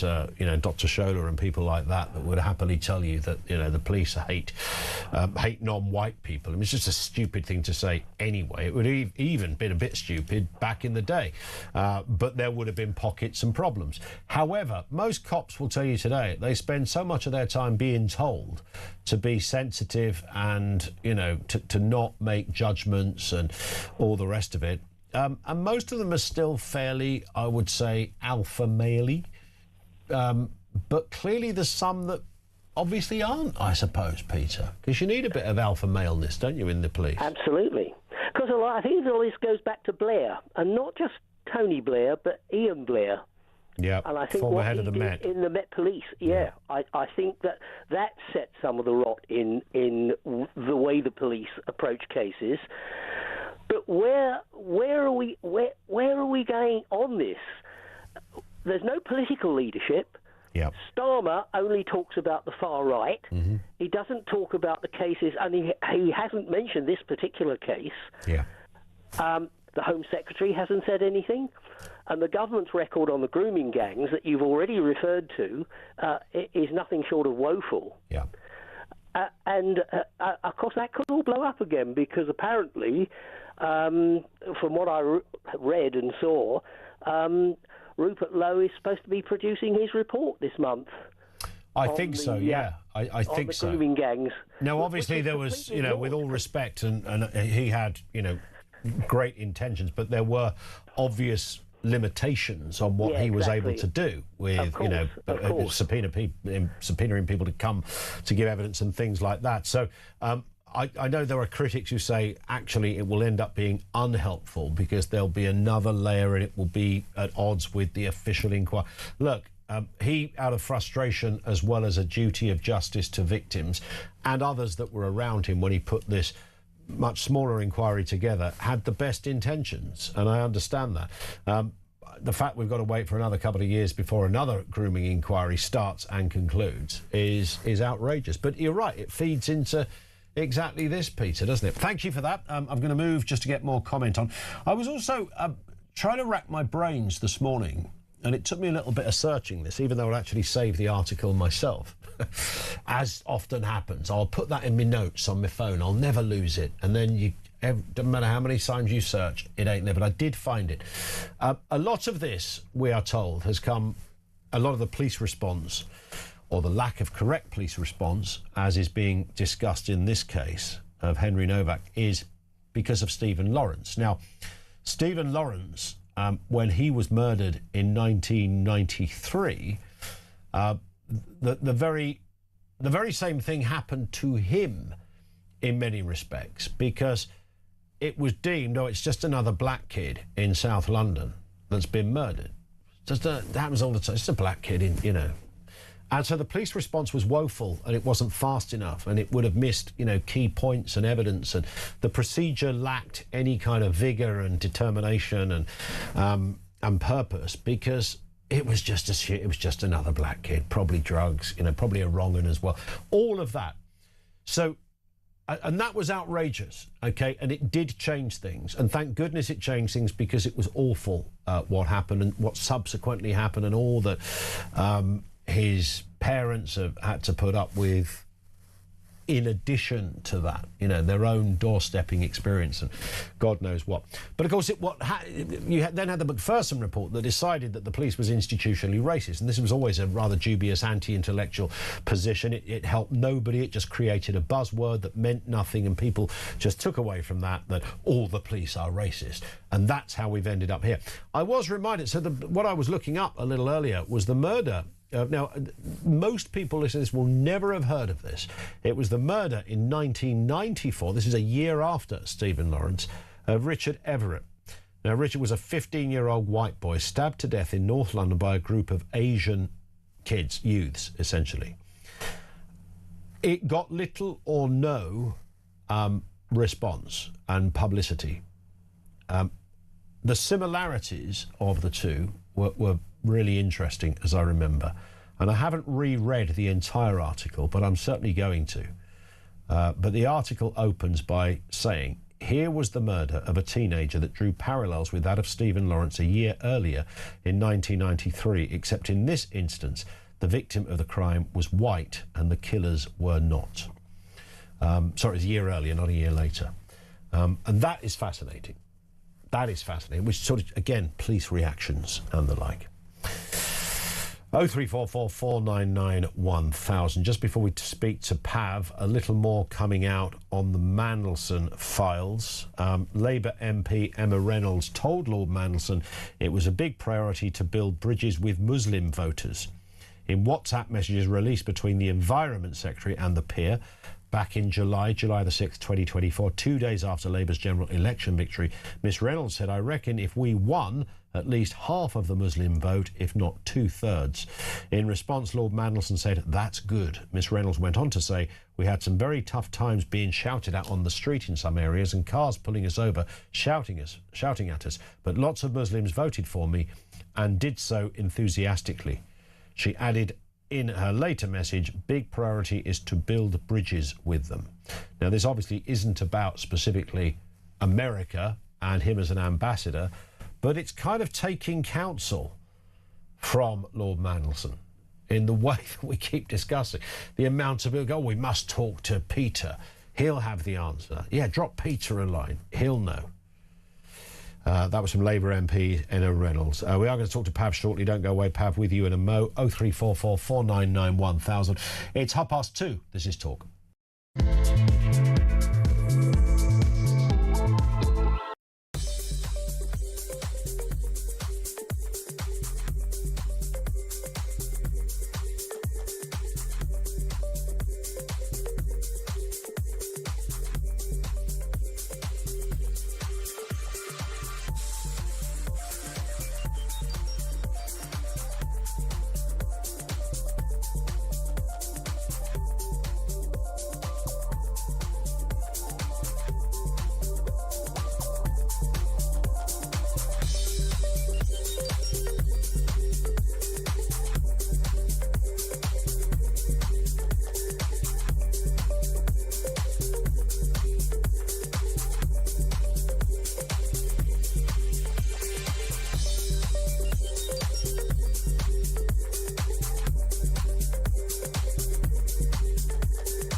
across the UK, on DAB+, on your smart speaker, on your smart TV, and on your side. This is Talk. It is Talk, just gone 2:30 now. The Conservatives are calling for offenders on welfare to be issued ration cards to prevent them from using public funds for things like cigarettes and alcohol. Under the proposed plans, the party intends to restrict the purchasing power of criminals currently undergoing suspended or community sentences. Let's speak with Mitchell Palmer, economist at the Adam Smith Institute. Mitchell, good afternoon to you. Nice to have you with us. Not the first time, of course. In fact, over many, many years, people have sort of argued about how we dispense welfare. Should we be giving people actual cash or access to it? Why not have a credit card or a loyalty card? That was seen as a bit more controversial a few years ago, of course, when it would have been quite a new idea. Now everything is digital. Would it make the blind bit of difference, some might say? Broadly speaking, is there any precedent that you're aware of, Mitchell, where this sort of way of dispensing welfare or curtailing what you can spend with your welfare, is it happening anywhere else in the world? Is there precedent for this? Yes, it's not particularly uncommon. The UK is actually quite uncommon for how big of a share of its welfare is distributed in cash. So if we look at the US, a large amount of the welfare given there is in the form of food stamps, which you can only spend on food effectively. In Australia, young beneficiaries, whether whatever their background, whatever the reason they're on welfare, often get given cards that have restricted spending limits. Typically, they will have some amount of cash and some amount of amount given on the card. And similarly in New Zealand as well, that is the system for young beneficiaries, so young people on benefits. It's not particularly uncommon. It definitely makes taxpayers feel better because at least they know that the money is going to something, to keeping the people alive, which is the point of the welfare system. Sure. However, it might not necessarily work that well. Of course, in particular, aiming it at criminals those are exactly the people who have other ways of getting their fix of gambling or alcohol. And if anything, it may increase the temptation to find sort of extra sources of income that might not be entirely legitimate. I guess as well, I mean, it could be argued, not that I enjoy at any level the human rights defence, which is so overused in so many areas of life. But, if you are someone who's got yourself a suspended prison sentence for whatever, it might not be sexual or violent, it could be a whole load of things. You might say, well, why am I not entitled to buy a packet of cigarettes? What sort of North Korean hellhole have I ended up with? Even if I am a criminal, I've still paid taxes for the previous 20 years. Now I can't work. I'm on welfare. I want to buy some Marlboro Lights. What's wrong with that? I mean, I think that's perfectly justifiable. Of course, on the other side, why should those of us that are law-abiding fund that habit? Yep. Personally, though, I think if you really want to get to the root of it, which is that some people's criminality is actually downstream of their overuse of alcohol in particular, we already have a tool for that, which is mandatory sobriety. So you can be sentenced, and about 4,000 people currently are sentenced to wearing a tag that monitors whether you're drinking. And so personally, if I were the Tories and I wanted to focus on alcohol and offenders, I'd focus on those offenders that because they're drinking too much, are committing crimes, harming other people, and just tell those people, whether or not it's funded by benefits, you're not allowed to drink anymore. Yeah, absolutely. I mean, I don't know why. If you think about it, if you were starting the welfare system from scratch, you would absolutely... I mean, firstly, it would all be on a card, and you would say there's going to be certain things you can buy and certain things you can't buy. I mean, it's not meant to be a way of earning a living. It shouldn't be controversial that you can't go and buy some Blue Nun wine with your welfare check. Yes, I think that's right, although equally... the more we use a card system, the more complicated the system will be. And of course, there is a trade-off between that sort of administrative cost and the sort of fairness to everyday taxpayers. It's a fair point. Mitchell, thank you for your time. Lovely to have you on with us. Mitchell Palmer, economist at the Adam Smith Institute. Thank you to him. David in the Cotswolds says, I struggle with the idea of Mandelson being some kind of intellectual Machiavellian genius, well-versed in the dark arts of shuttle diplomacy, the likes of Henry Kissinger could only aspire to. Maybe to his peers he was astute and sophisticatedly cunning. But then you look at his political peers and you see the likes of Starmer, Sturgeon, Lammy and Johnson. And then you realise the bar is set very, very low. His nickname was Mandy, for Pete's sake. We sent a man called Mandy to deal with Donald Trump. Hey, it's a beautiful thing. It's a beautiful Mandy. It's just ridiculous. Hey, Mr. President, here's the new ambassador. What's he called? Mandy. What? Mandy. Say it again. Mandy. Oh, brilliant, David. Thank you very much indeed for that. Let's go to Pav in Harrow. Back to the other disturbing story that we're talking about here. Pav, afternoon to you. Good afternoon. Just before I get into the main thing, just on the Mandelson stuff, Ian, your colleague Julia said earlier, is there a smoking gun? Call me old-fashioned. I thought that the ex-director of public prosecutions demonstrating at best naivety of trusting a man, failing to disclose what it is he'd specifically lied about, at worst overriding the system, was enough of a smoking gun. But perhaps I'm old-fashioned in these No, you could be right there. I mean, that's what makes the... and, of course, it's even worse than that, Pav, and that is that a lot of the stuff, a lot of the very good reasons why you wouldn't trust Peter Mandelson were just basic public knowledge. Well, and of course, you know, again, without sidetracking my main issue that I rang you up about, the Telegraph or the Times, I forget which one it was, had published in as early as 2024, before the appointment, his close friendship despite the conviction of Epstein. So, I mean, on all sorts of levels, but it doesn't surprise me. Not just about Starmer. There have been plenty of others before him, but the sanctimonious nature of this chap when he came and, you know, promised to be the next puritanical prophet does stick in the claw a bit, so to speak. But anyway, I'll get on to a main point. Yes, please do. And it's rare that I say this to you. You've stolen a bit of my thunder, because I was going to go into detail about the McPherson stuff, because I do think, and I appreciate that many people talk about DEI in an abstract sense or something which is imported, but I do think, and I said this at the time, by the way, when I was a lot younger, thankfully, that the problem with that was it essentially took the institutionalized racism argument about the police, and people, probably for their own ends, extrapolated that to suggest that Britain was institutionally racist. And of course, that's the thing that we've all been pushing back against, and unsuccessfully over the last 20 years. And I think it is important to caveat this, because we've had, you know, aggravated features within the criminal system for racial elements, involving racial elements for many, many years. And that isn't going to anytime soon. You know, whether we like it or not, under the law, if there is a racial element to a crime, it normally means there's an additional sentence imposed. And people can argue about that, but that's just the way the system has evolved.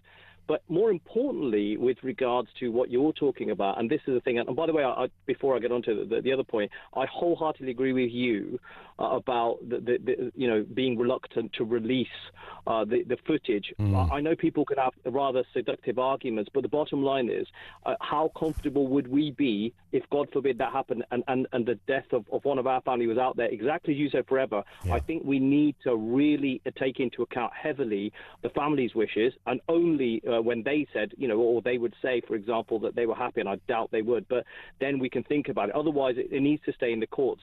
But anyway, on to the main point. The situation is quite simple, and I speak as someone with an ethnic minority background. I just don't understand, despite what I've just said to you, why we've got into a stage where we've taken the McPherson inquiry as a sort of cordial, diluted it further with all the DEI nonsense coming over from America, which has its own issues and always will have, frankly, with race. Let's be honest, let's not beat around the bush there.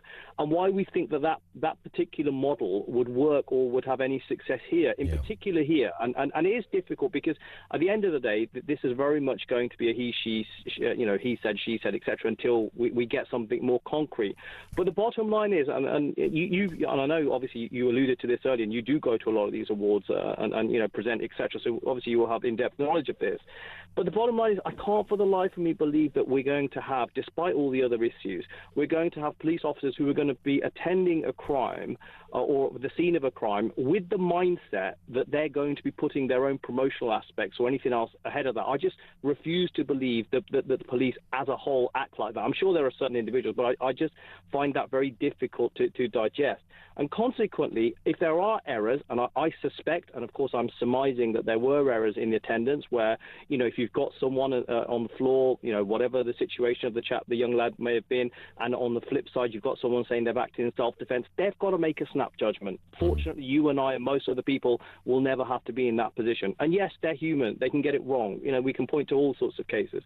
But at the same time, the issue I have is it's not just this incident. You alluded to Rupert Everett, the young lad Everett in 1904. And again, and I'll pick you up, it's not often I do this, you know, we need to be careful with this also. We need to be precise.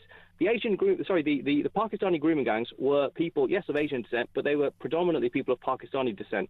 That murder in 94 was people predominantly of Bangladeshi descent. Now, things are important because we're not in the 1980s where we just lump everybody who's of a certain colour together. I'm not saying you were doing that, but I'm just making a point. No. But we need to be comfortable talking about these things because in America, I mean, you know, from the anecdotes that I have, they're just simply not, you know, without being funny here, somebody of a specific ethnic minority sneezes and America's on fire. We can't be like that. We've never been like that because we haven't had the racial issues, whether it's state-sponsored or anything else, the way the Americans have. And the problem that we have is the more, you know, activists and people like that make us feel uncomfortable. You and I have had, chats on air before where I've said to you, Ian, you can't probably say this because you'd be whatever, whereas I can, which I think is ridiculous because I don't see the difference in that regard. You can say something, I can say something. But this is the problem. They will make it more and more uncomfortable to have these discussions when and if they're necessary.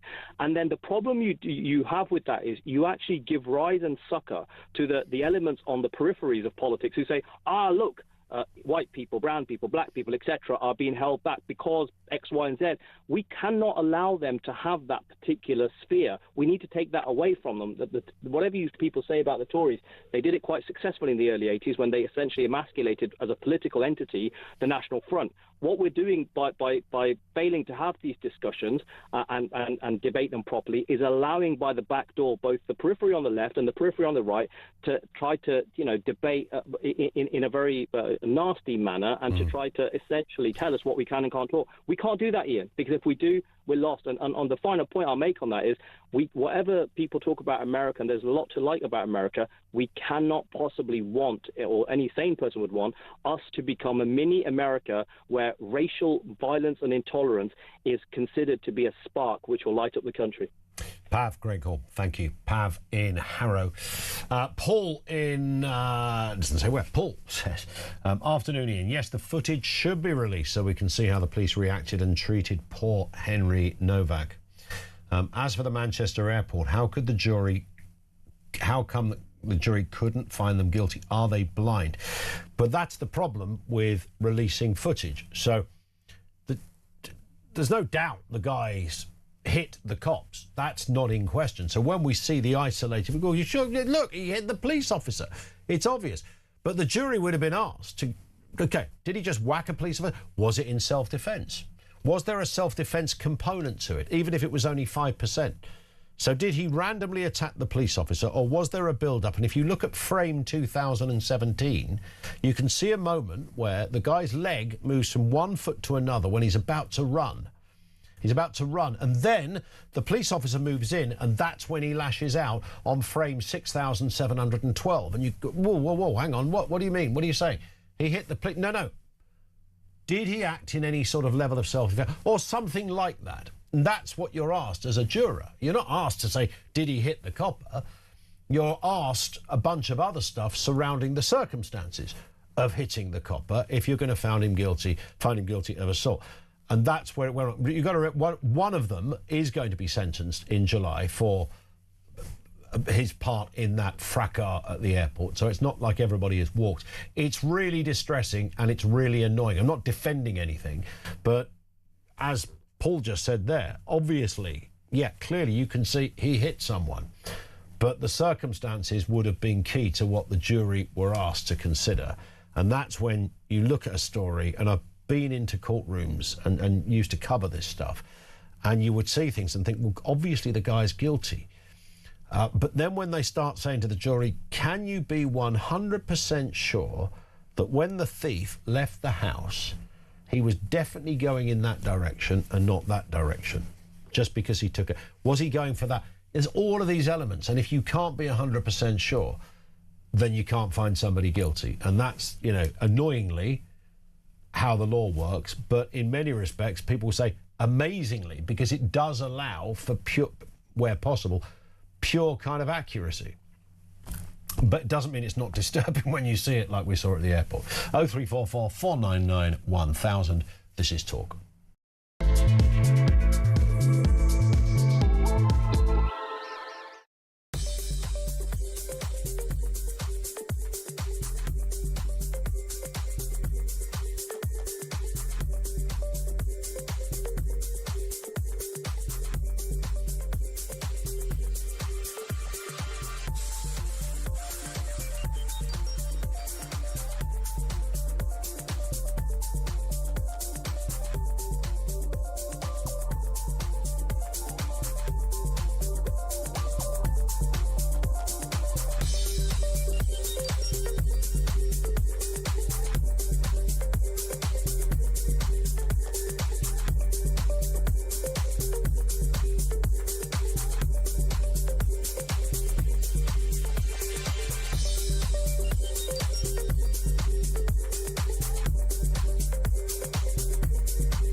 They found a label now, Ian, which allows them to sit at home on tablets, wasting their time. Wow. You know, you've got the welfare state, I've already said, wonderful thing, isn't it?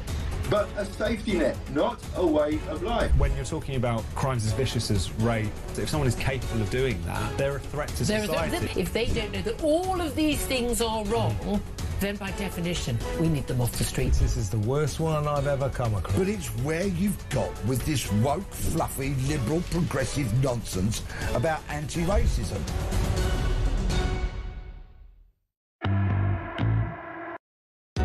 Across the UK, on DAB+, on your smart speaker, on your smart TV, and on your side.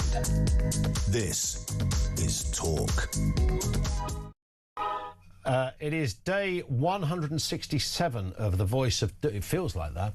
Actually, it's day 6 of the Voice of Doom, because I was off. Well, I wasn't off last week. We were doing breakfast last week. So we put it on hold, but it's back today. Voice of Doom, mystery voice, very simple. You've just got to identify whose voice it is, and it's always a politician, all right? So you're looking for somebody political or obviously linked to politics, shall we say. So this is day 6. Nobody's got it right so far. Here's the question. Do you know who this is? In how we think about... I've forgotten who it is. That's how long ago it was. Here it is again. In how we think about... And again. In how we think about... 87222. That's the only way to have a crack at this. 87222. If we get a correct answer, obviously we'll tell you who it is in the next hour. If we don't, it rolls over to tomorrow for day 7. One more time. In how we think about... 87222. Let's go to Jacqueline in Kent. Back to where we were in terms of our big discussion here. Jacqueline, afternoon to you. Hello, nice to talk to you. You too. What do you got for us? Novak. Yeah. I just think his family should decide whether it should be disclosed. Yeah, I get that. I think that people should know there's so many cover-ups going on in this country. I think people should know exactly where we stand, exactly what's going on, so that we can deal with it and make our own decisions. I would assume, and this may sound a slightly naive thing to say at this stage of a debate, Jacqueline, but I would have thought that that footage would have been shown in court. Yeah, but we need to see it because we're just being shut down all the time. But does that not take us... Do we then not end up demanding every bit of body-worn camera, so every court case becomes public scrutiny. We end up diluting the authenticity of courtrooms and lawyers and the judges. major things like this is so unjust. It's like the rape gangs. We need to know everything that's going on and where the politicians are. They need to be accountable for this. Yeah. And the police. Well, I mean... And I feel sorry for the police because they're being told what to do, and I don't think they're trained enough, and I just think that they don't have enough people behind them. I think they're being sort of stuck in the middle of this. Yeah, I get it. Jacqueline, no, I hear that, although, you know, many people... Thank you, Jacqueline, for your call. Many people say, well, in this case, it is the police and their reaction that is under scrutiny. Howard says body-worn cameras were brought out to provide trust. Now, if we're never allowed to see it, we're back to police being able to mark their own homework.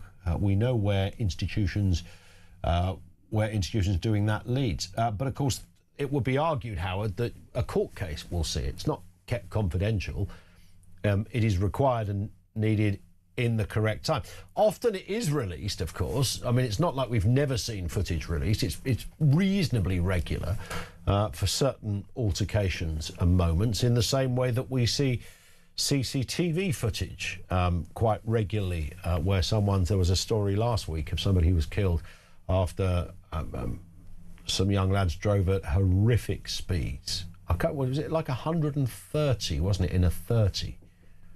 Something like that they were driving when they hit a car of a guy. I mean, and they were prepared to leg it. But, you know, so we see that footage. They tend to stop when they publish it. They don't show you the point of impact, and rightly so. And I guess that's maybe a consideration in this. I don't know.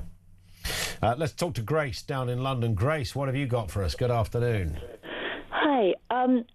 Hearing you mention Valdo Calacane just brought to my mind that there is good evidence that subconscious racial bias exists. I'm sure that there'll be some people screaming at the radio when I say that, but there's been research to show that part of our brain can respond less favourably to people who are different from ourselves. Obviously, that could work both ways, but that has to some extent meant that some black people have been treated less fairly sometimes. And I think that would have been, that argument, just to interject for a second, Grace, I think that argument would have been more powerful before we all grew up. Would that be fair? I'm not quite sure what you mean. Well, I don't think you would find the same data would show the results today as it would have done in 1976. Oh, yeah, I think it is less of an issue now than it would have been previously. But is it an issue that is pivotal in terms of changing a complete decision? I think what I was getting to is that we need to, on the one hand, keep that in mind. And I think that the existence of the bias that we can feel is a contributing factor to the injustice that we see in global wealth distribution and the people with the most melanin in our world facing the biggest injustices.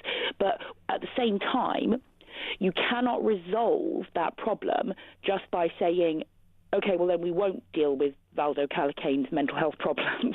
You know, I mean, I've been sectioned for an eating disorder, not for the same mental health problem. Yeah. But being sectioned is not something that you should shy away from because you're concerned about being seen to be somehow unjust. But that's the problem, isn't it? That's the problem with, you know, you mentioned about kind of innate bias that just sort of exists as almost as a natural point of our human disposition, and we all have it, a little bit of it in different ways. I think the question is whether it's pivotal.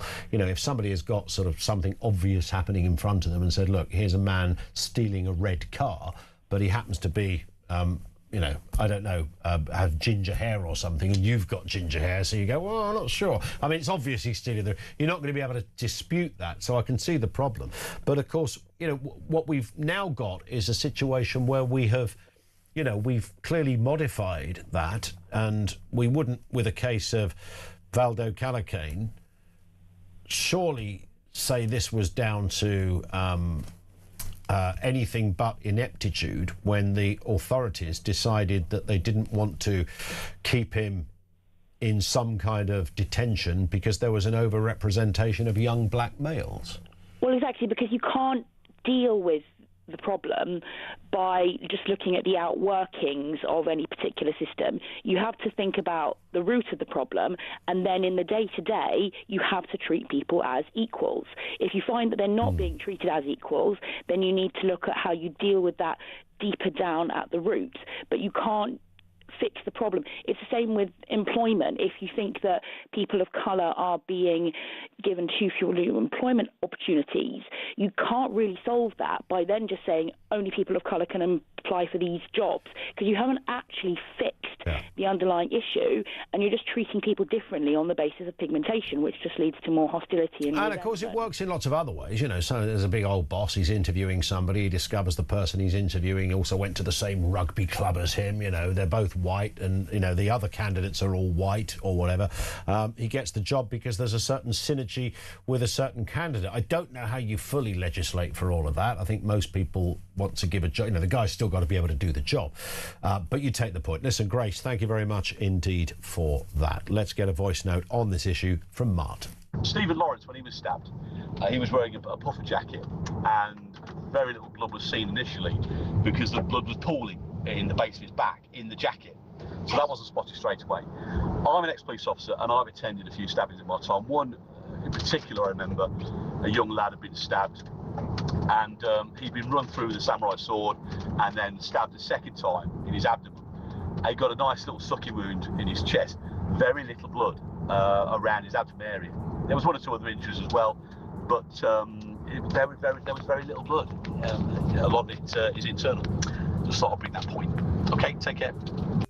Mark, thank you very much for that. And that does seem to be the common, I don't want to say defence, but the common interpretation of what might have happened with the officers. Although I understand in this case that there was a knife wound to the face as well, which would have been slightly different. Did the officer say, well, that was as a result of a fall or a fight? Whatever the case. 0344 499 1000.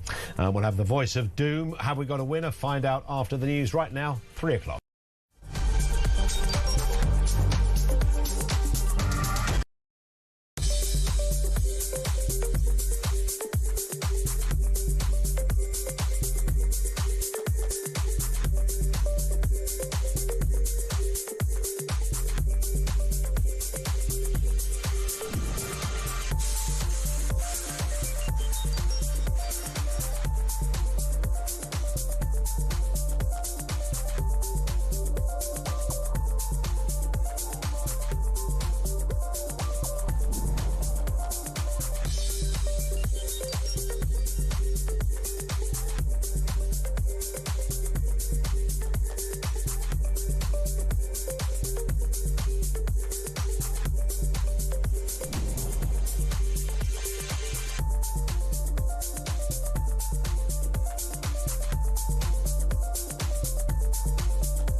Across the UK, on DAB+, on your smart speaker, on your smart TV, and on your side.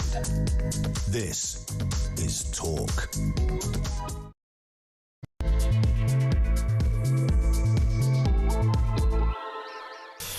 It is indeed Talk. Welcome back. It is the home of common sense. What are we responding to here? Quite a lot to talk about, including the latest release of thousands of Peter Mandelson files. They've now been published.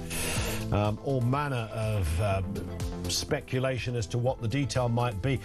That's being gone through at the moment. What we do know is that he had previously told the Foreign Secretary, David Lammy, at the time, that no one would ever regret appointing him as US ambassador. It lasted about 9 months.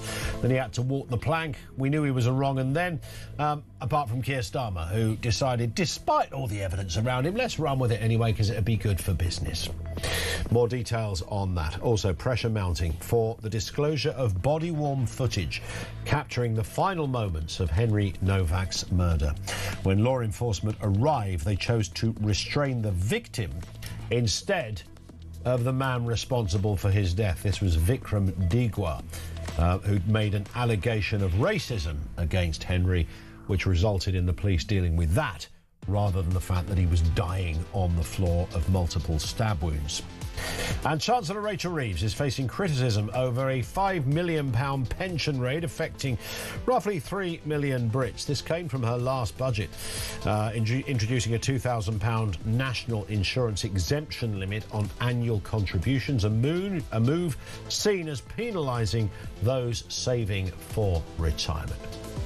We'll bring you all the breaking news, and there's always a bit more. More details on the Mandelson files when we get more. We'll bring it to you. They've only literally seen the light of day in the last sort of 35, 40 minutes. So it'll take a bit of sifting, but we'll get there. 0344 499 1000.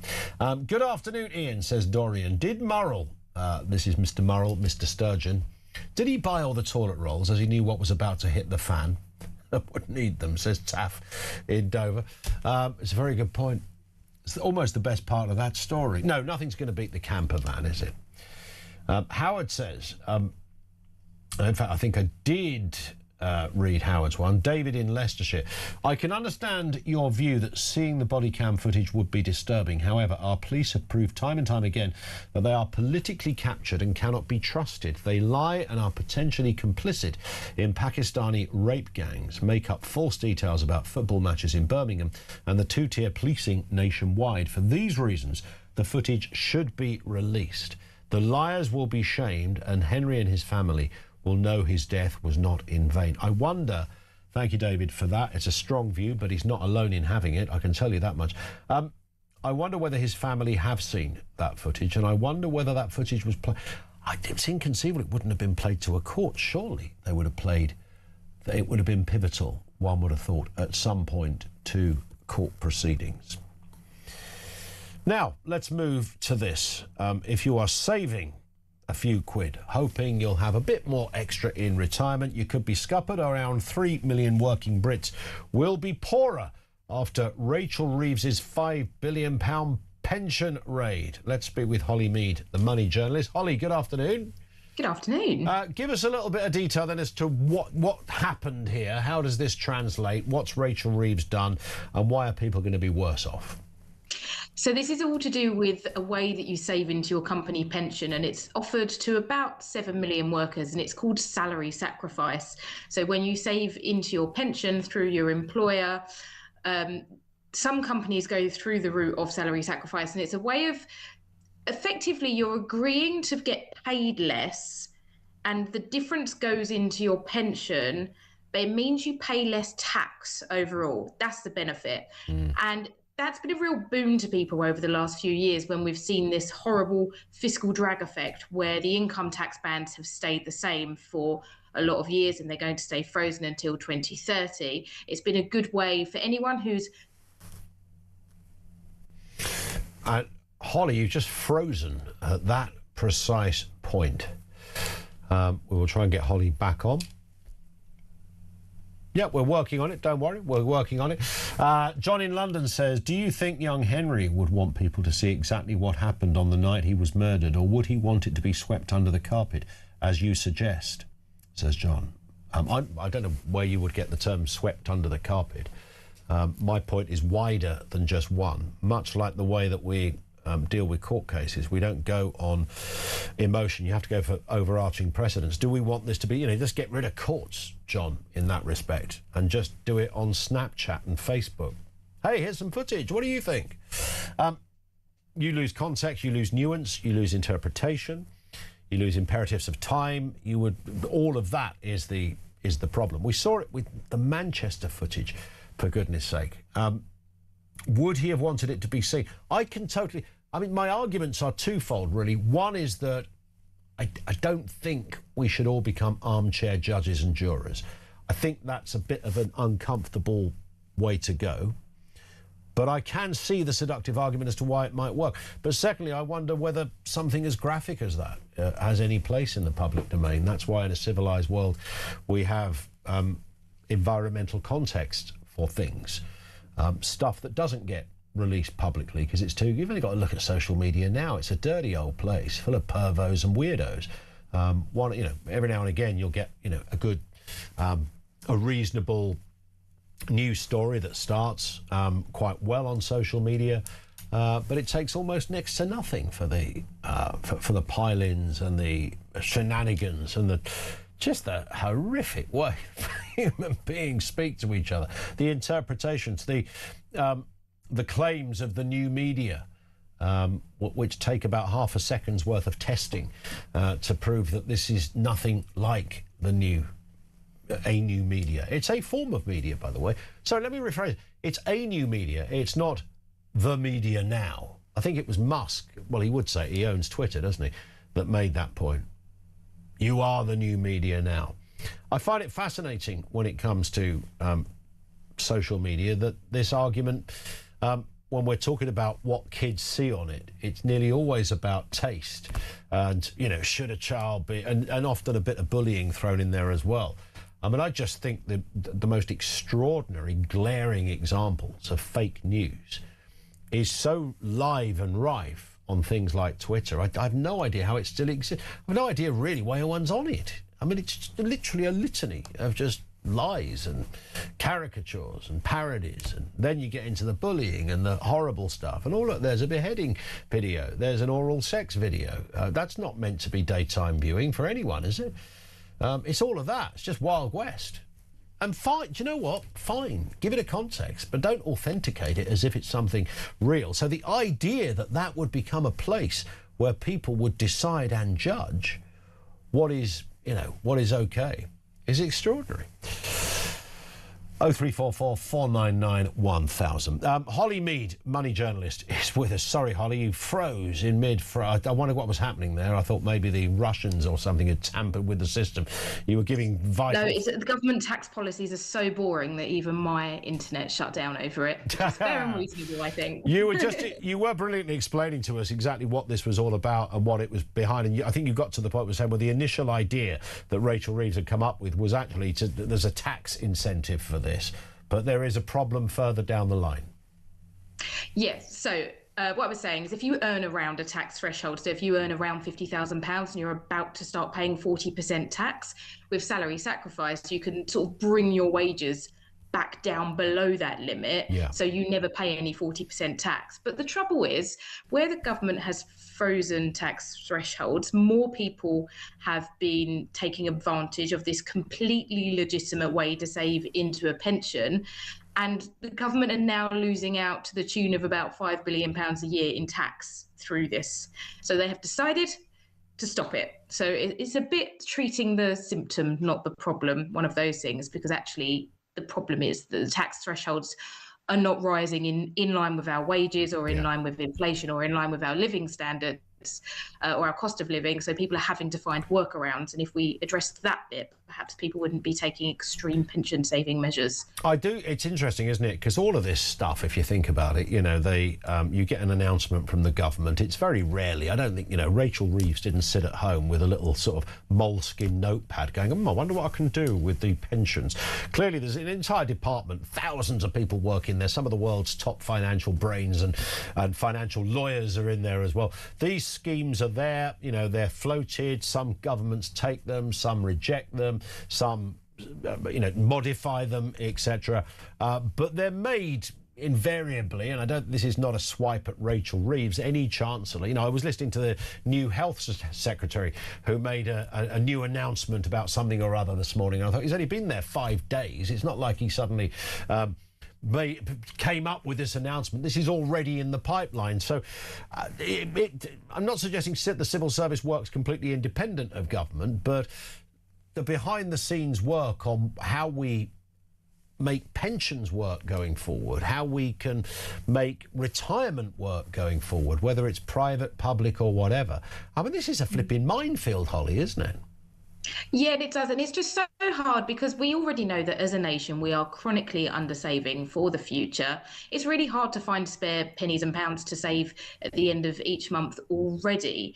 So what we don't want to do is disincentivize people from just doing the responsible thing to save for their future. Now, I would say that the good thing here is this new rule is not due to come into effect until 2029. So there'll be a lot of wrangling and thrashing about of the final rules to come.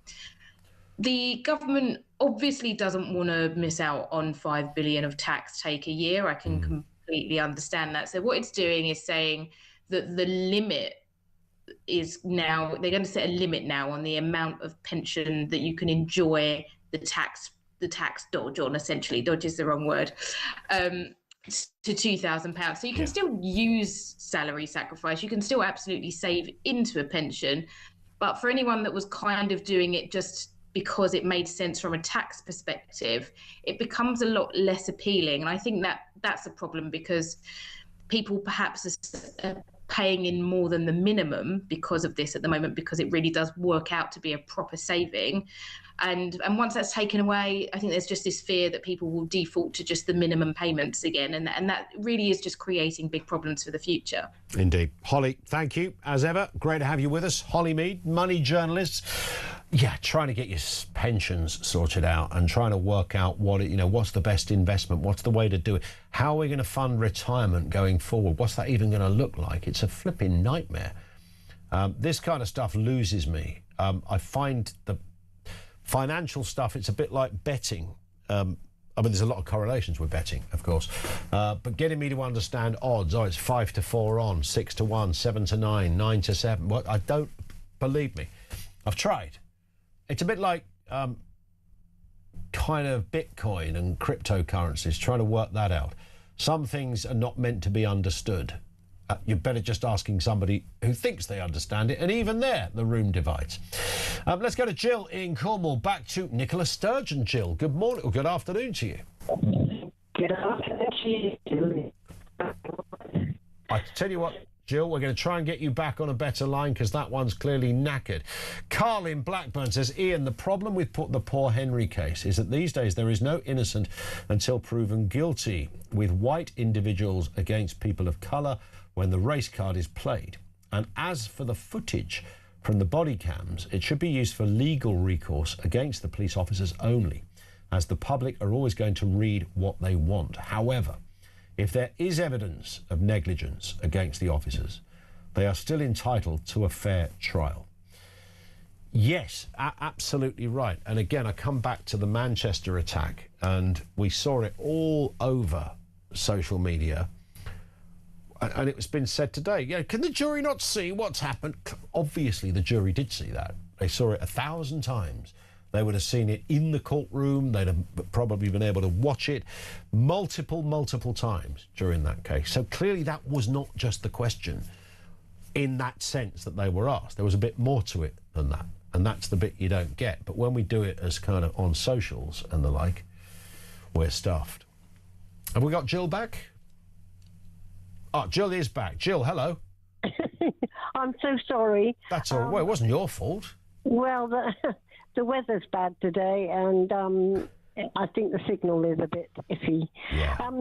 As for the dear little Scottish family and their, I'm sorry, but if my husband turned up with a camper van and parked it out the front, I would want to know where the money had come from. Oh, you're so cynical, Jill. What is wrong with you?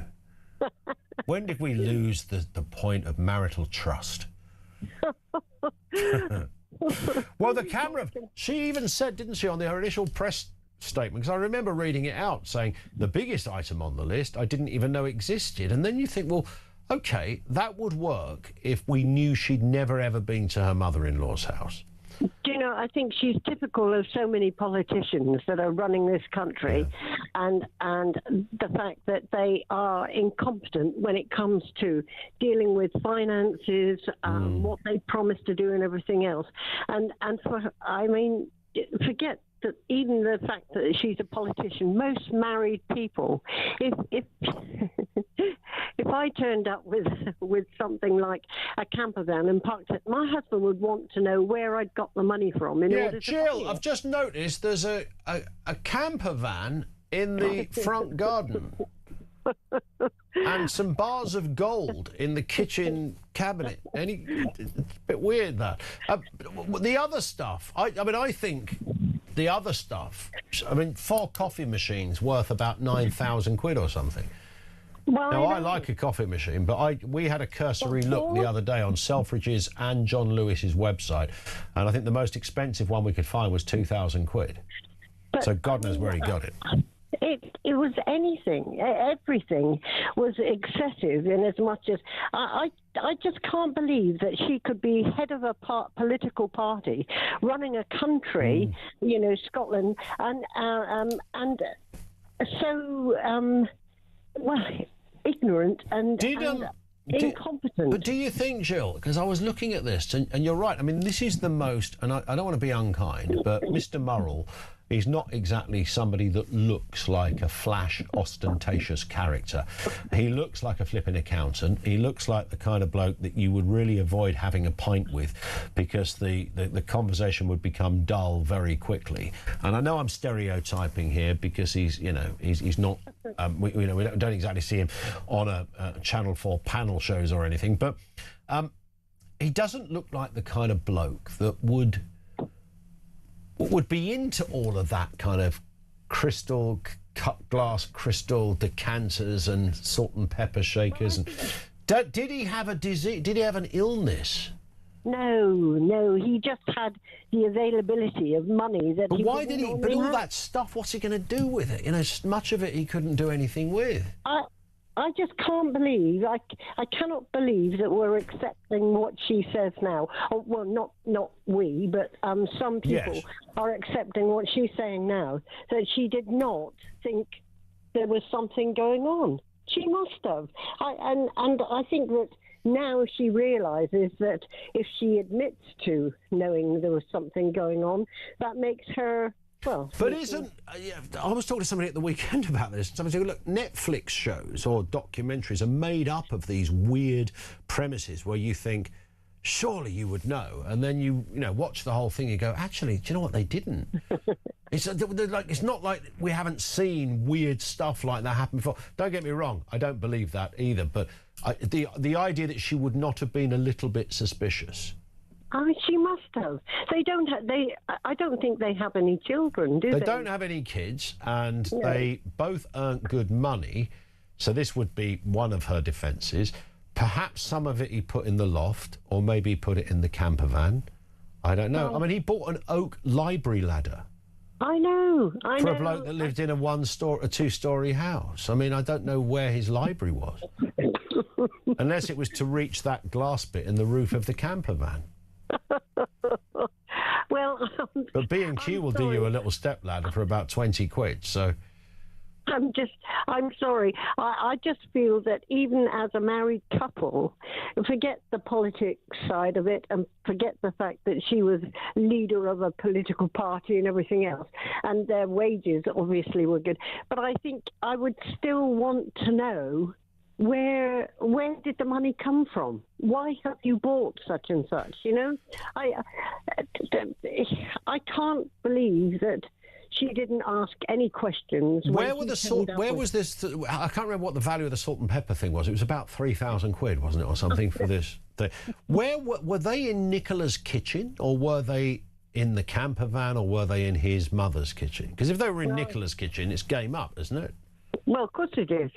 I mean, you would naturally go, oh, what are those? And you'd look at it, you'd see the designer name, you'd go online, check it and go, 3,000? What's he doing? Well, this is what is so stupid about it all. You don't have to be you don't have to be flush with money in order to query how maybe your partner turns up with something that is excessively expensive. You know, whether you're on a minimum wage or you've got a lot of money, you would still want to know why and where did you get the money from? You know, if you have, how many accounts did they have, for God's sake? I can't believe that we're accepting the fact that she says she knew nothing. I don't believe her in that aspect. So there was not a single point in even. Okay, let's look at it at another level. Even if she didn't explicitly know everything, there was literally not one point when you look at this massive shopping list over about 3 years. Not one point when she thought, my Pete's gone on the rampage at the shops again. Not once where she considered he might be spending too much money. Even if she thought it was his own money, she didn't go, Peter, you're buying your stuff. You bought a onesie again, love. What are you doing? Why are you spending so much on salt and pepper? Yeah. You know, I cannot believe that she. I don't believe her. I'm sorry, I don't believe her. Yeah, well, she's going to have to face that for the rest of her time, I think. Jill, lovely to talk on this. Thank you, Jill in Cornwall. It's one of the few massive theft cases that you can genuinely have almost some fun with, because it's so weird. It's so bamboozling on so many different levels. 0344 499 1000. More comment coming from you next on Talk.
They found a label now, Ian, which allows them to sit at home on tablets, wasting their time. Wow. You know, you've got the welfare state, I've already said, wonderful thing, isn't it? But a safety net, not a way of life. When you're talking about crimes as vicious as rape, if someone is capable of doing that, they're a threat to society. If they don't know that all of these things are wrong, then by definition, we need them off the streets. This is the worst one I've ever come across. But it's where you've got with this woke, fluffy, liberal, progressive nonsense about anti-racism.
across the UK.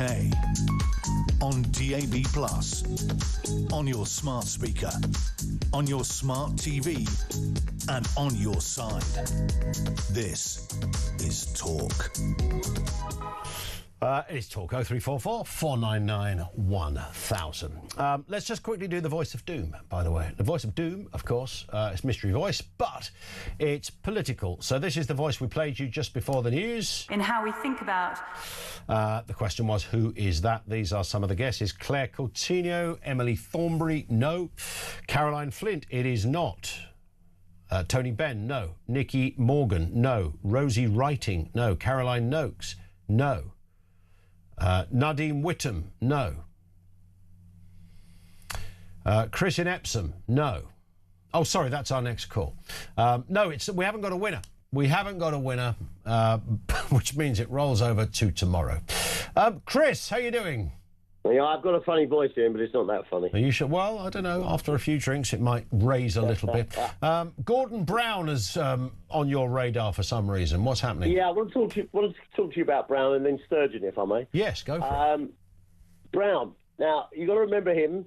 He's the Labour Prime Minister that ran out of money, so he sold the gold reserve, and then he raided the pension pots. And it took years and years to recover. And there's still not the gilt-edged pensions that we once had. And it's just a bit of a coincidence that Starmer brought him back 2 weeks ago. And what's the first announcement? Oh, we're going to raid the pensions. Yeah, that's right. Yeah, maybe you think that was Gordon's initiative, maybe. Oh, yeah. I think it did. To be fair, I think it came from the last budget. But you're right. I mean, it does. Brown is another one. He's got something of the Mandelson about him, not in the kind of corrupt sense, but in the sense of.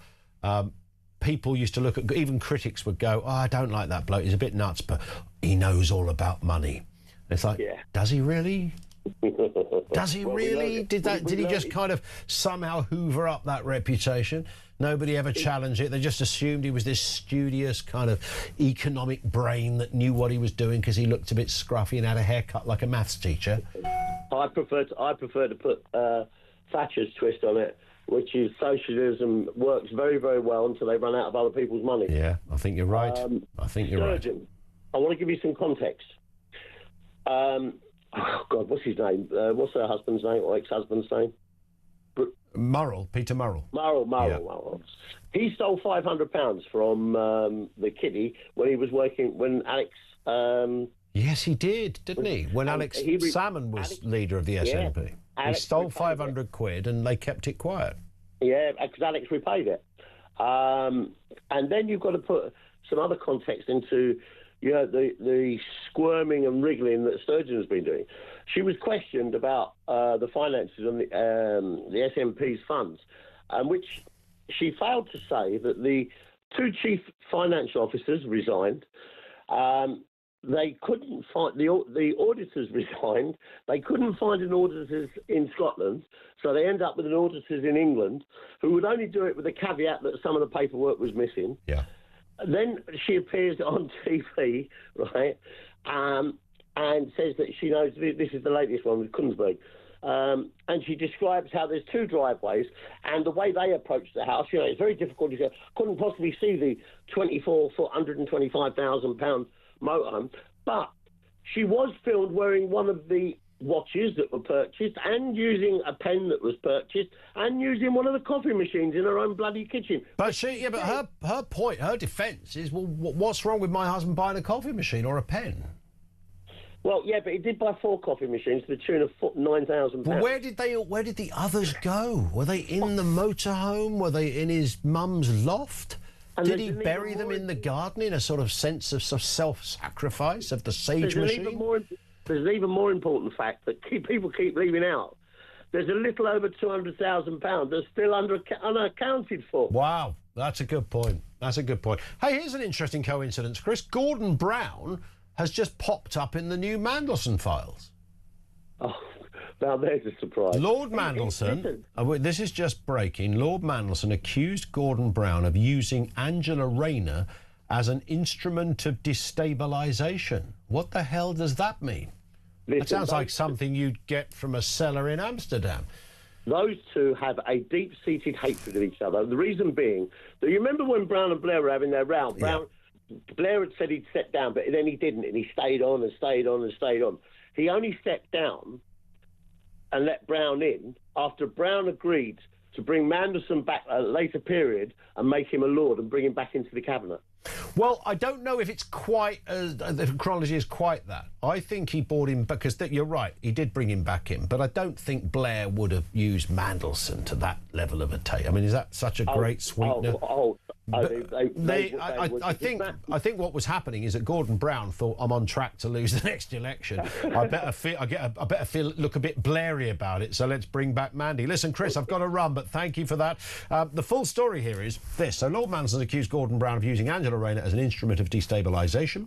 He said the former Labour Prime Minister had it in for Keir Starmer and Rachel Reeves big time. Lord Mandelson said, I have spoken to Morgan, that'll be McSweeney, a lot this week, and last night I was direct with him. Keir is not leading from the front, and Morgan is not organising the centre as it needs to be Gordon, Gordon has it in for Keir and Rachel big time. I'm slightly confused as why he'd be mentioning Gordon Brown in that context. I mean, Brown was long out the picture. He doesn't seriously believe that Angela is an alternative, but she is an instrument of destabilisation. I don't think he thinks Ed is fit for purpose, but he's doing to Keir what he's always done to successive Scottish leaders. Well, there's a lot in that which we'll dissect over the next 6 years, and we'll bring you the interpretation. Just gone 3:30. This is Talk.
Across the UK, on DAB+, on your smart speaker, on your smart TV, and on your side.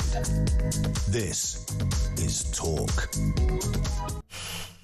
It is Talk. This from Sally in Surrey 10 years ago. This is another disturbing message with reference to what happened to Henry Novak. Sally says, Ian, 10 years ago my son was murdered. He too was stabbed 5 times. The thought that anyone and everyone could watch my boy taking his dying breaths is more distressing than I can even begin to explain. My family and I would be traumatised all over again. We cannot do this to Henry and his family. And thank you, Sally. And this means nothing, I know, but I'm so sorry to hear that. I cannot imagine how you move through that. And I'm absolutely sure you have wonderful memories of your son, but you shouldn't be talking past tense. But that's the only view that really counts. That's a mum that lost her son and a family that lost their brother and friends and grandparents, everybody in this whole... Sally's voice is the only one that counts on that. No one else is. Now, I know that the law and finding justice is sometimes aggravating and uncomfortable. Where do you extend that to? Things that are written in a newspaper about a terrible trauma. I think there's something slightly more graphic and overt, quite clearly, about but actual video footage. Even if you were to blank out people's faces, the idea that someone's last minutes are going to be there for the rest of time for everybody else to mull over and debate, often using that as a political point, denying that, but often that will be the case. An anti-police point, a pro-police point, an anti-government point, a pro-government point. I get it, Sally. Thank you very much indeed for that.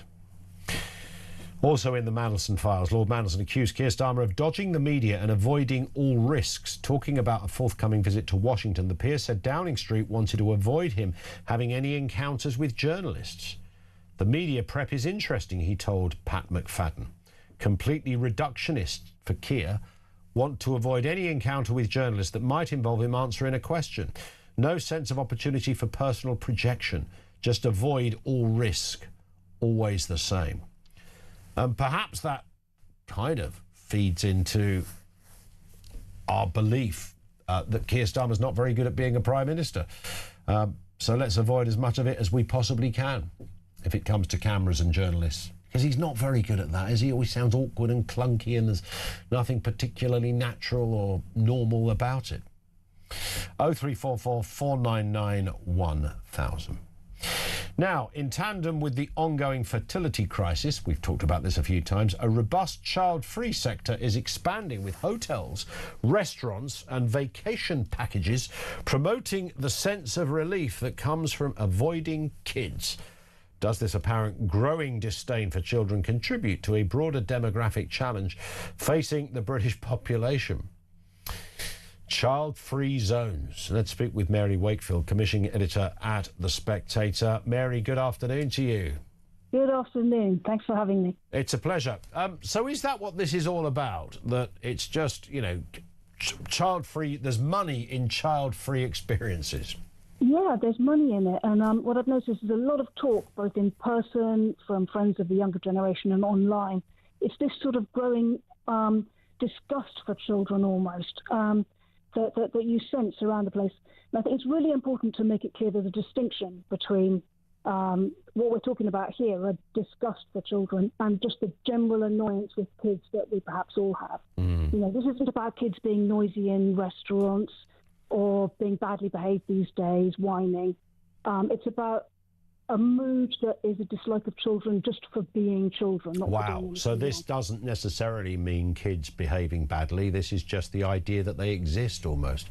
I know, and that's what I'm picking up, and it's a bit disturbing. I think, and also the other thing is, it's what you're noticing is that it's particularly rife in younger people, say Gen Z, although we're always going on about till Gen Z, us older lot, so I feel bad about it. But you know, in the generation that we want to be having children now, given the fertility crisis, and these are the ones who are expressing this dislike of babies and young children. Yeah, it's interesting because I find it when you go on holiday, an obvious example, you know, if you're sitting around a pool and of course there can be there's always a kid screaming, and I know that can be annoying.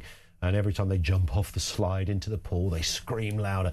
I get that. But the idea of sitting there without any child noise around you would seem equally weird to me. Maybe that's because I've got kids, but I do sense you want a bit of an atmosphere. But this, as you say, is not just about that. It's about merely the existence of kids anywhere. And I also think, I don't know, an atmosphere of a hotel or a restaurant that is so... I mean, most restaurants you go into are likely to be mostly adults, I understand that, but it does seem curious. Where has this come from? Do we know, Mary? We don't. We can speculate. I think in part it is a product of the fertility crisis in some ways, or at least correlated with it. I think you've got a generation now who've grown up, quite used to sort of self-care and having everything, silent and meditative, and they want it to be meditative. And the language you see on chat forums and you hear expressed is, children are bad for my mental health. They're disgusting, noisy. They expect something from me. And I think perhaps that's what's going on. It's a generation that doesn't want to be bothered. And children, you and I both know, children are a bother, aren't they? I mean, they're wonderful, lovable, brilliant. But yeah, they take up every moment of your thought process. Yeah, and they do destroy your life. I mean, in many ways, it's fair to have a healthy caution before you go into having children. But this disgust, I think, is not healthy. Indeed. I really don't. Mary, thank you for your time. Mary Wakefield, commissioning editor at The Spectator. Perhaps there's more and more people who see all the headlines about neurodiversity. They see all the headlines about cost, raising kids, expectations, screens, all that goes with it. It's just, it's tricky, right? It is tricky. I took my kids to the pub last night. It's a pub, where you can get food. So round the corner from where I live, nipped in there.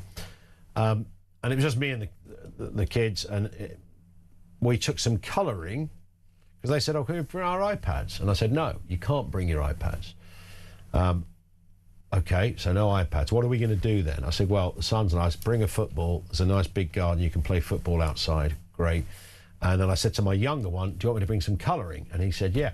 And I took a picture of it, actually, while we were sitting at the table. They're both colouring in their little, he's doing a Pokemon thing and the other one's doing a footballer, whatever. So even the older one joined in with it because he quite liked joining in with the challenge. And then they nipped outside, did a bit of football, and then came back. And I remember thinking, sort of romantically, wow, this is what being a kid is. Anything without screens is what being a kid is. And they were being good and they weren't, loud because every now and again they can upset each other because they're kids or something goes wrong. But they were great and it was lovely and it felt a bit traditional to be in that place. But that's not an everyday experience when you're raising kids in the 21st century. And perhaps too many people hear the stories of challenge and difficulty, and that's what's led to it, a hatred of children. Good Lord. Miranda is in Cumbria. Miranda, what have you got for us? Good afternoon. Hello, it was about Mr. Novak.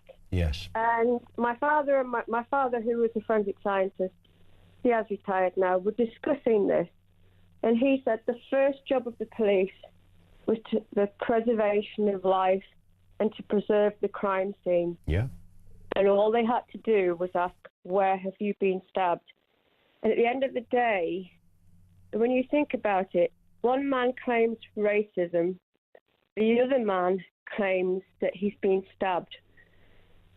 Yes, it doesn't. I mean, it's quite extraordinary how, and again, notwithstanding the fact that who knows how these things unfold and we're not there, and maybe the whole thing looked very different.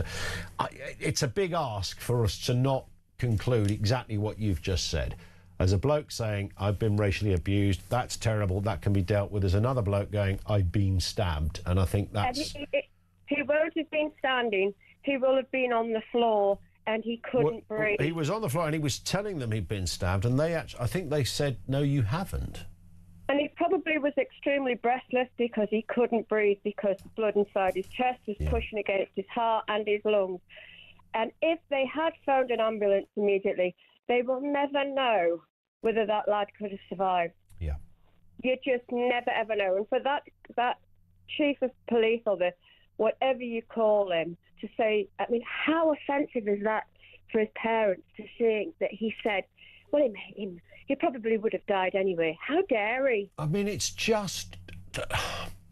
It's just there must have been in poor Henry, in his last minute, laying on the ground, even if you couldn't see any evidence of a stab, if you couldn't see any blood, for example, which seems unlikely, but even if you couldn't, the fact that a kid has said, I've been stabbed, I mean, and he wasn't jumping around shouting because he couldn't, because he was incapacitated because he'd just been stabbed. He couldn't. He did have a white shirt on, so even if they try and claim that he was wearing black and you couldn't see the blood, if he's been stabbed in the face, a little bit of blood, they always say, goes a long way. So essentially, there will have been a lot of blood if he's been stabbed in the face. So as you say, a kid says, I've been stabbed. The next question is, where? Absolutely, that's what you say. You say, where have you been stabbed? So where did how they handcuffed his hands? Was it behind his back? Well, that's what I keep thinking. I can't imagine the level of pain somebody might have been in. If you've been stabbed, my guess is you wouldn't try and necessarily move someone unless you were a medic who knew how to do that, bearing in mind you can't necessarily see internal injuries and you could cause a whole lot more damage than is already there. He'd stabbed him twice, so it was in and out and in and out with a curved blade, yeah. So the amount of damage that must have caused was absolutely atrocious, absolutely horrendous. But they could have comforted him. They could have put their arm around him and said, "It's all right, we're going to get an ambulance." But they didn't, did they? The story for the police would have been, not that this is who it's about, but since we're talking about it, the story would have been such a different one if this young man had, his life had ended in the lap of a caring police officer who'd done all that they could do to try and save him. It would have been our entire image of policing would change in that respect. Listen, Miranda, thank you for that.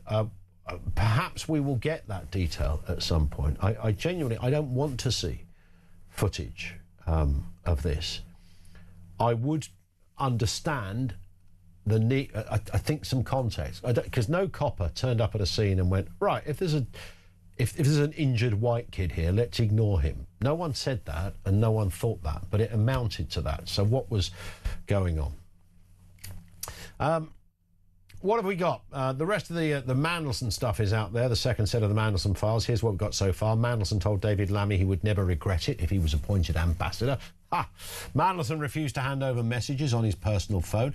Donald Trump wanted a red dispatch box with the gold crest and lettering similar to a UK government ministerial box. Mandelson said it was like something out of the thick of it. Pensions Minister Torsten Bell told Mandelson that Keir Starmer's government is messy.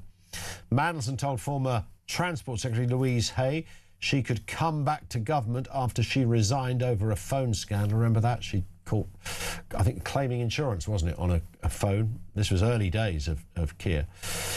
During his vetting for the ambassadorial role, Mandelson appeared to avoid giving over details about his contacts from abroad. And in May 2025, the then Chancellor of the Duchy of Lancaster, Pat McFadden, told Mandelson Labour MPs were asking, who can we tax to pay benefits to others? More on that. There's thousands more to go through. Is there going to be a real kind of one that jumps out?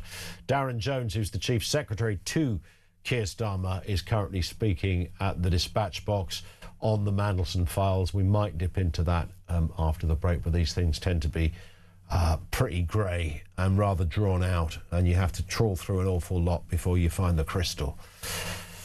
Now, we saw what happened at the weekend. There was a big football match. Yeah, that one. Massive. Obviously, if you're a PSG fan, bigger than normal. If you're an Arsenal fan, didn't end the way you wanted it to. However, what it did it whet your appetite a little bit for the World Cup? Did you think, do you know what? I've really enjoyed this. Saturday evening, the weather was great. I had a beer on the go, ordered some food, and it was great. And neither of these are my team, but it was just great. And I thought, the World Cup is on its way. 2026 World Cup, FIFA World Cup, almost here.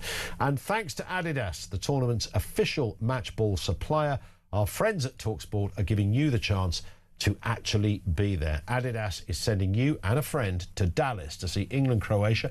That's England's first match, live June 17th with return flights, accommodation, spending money, tickets, and your very own Adidas official match ball trionder. Be at England's first game in the FIFA World Cup at one of the world's best stadiums. It's an absolute beauty. This is how you could enter. Get ready for that winning feeling.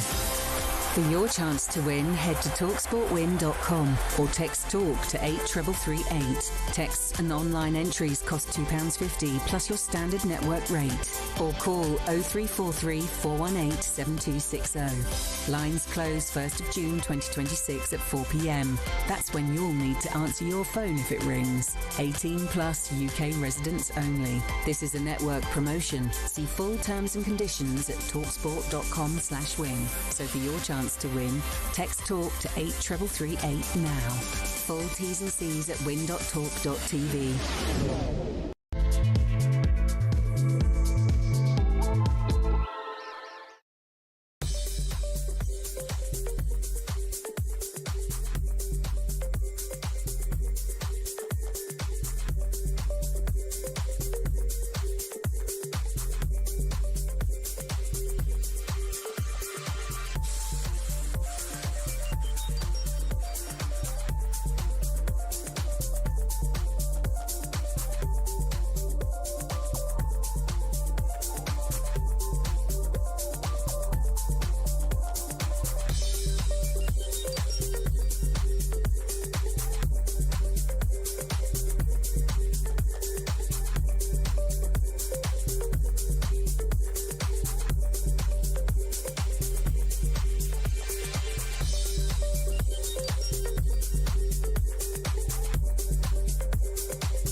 they found a label now, Ian, which allows them to sit at home on tablets, wasting their time. Wow. You know, you've got the welfare state, I've already said, wonderful thing, isn't it?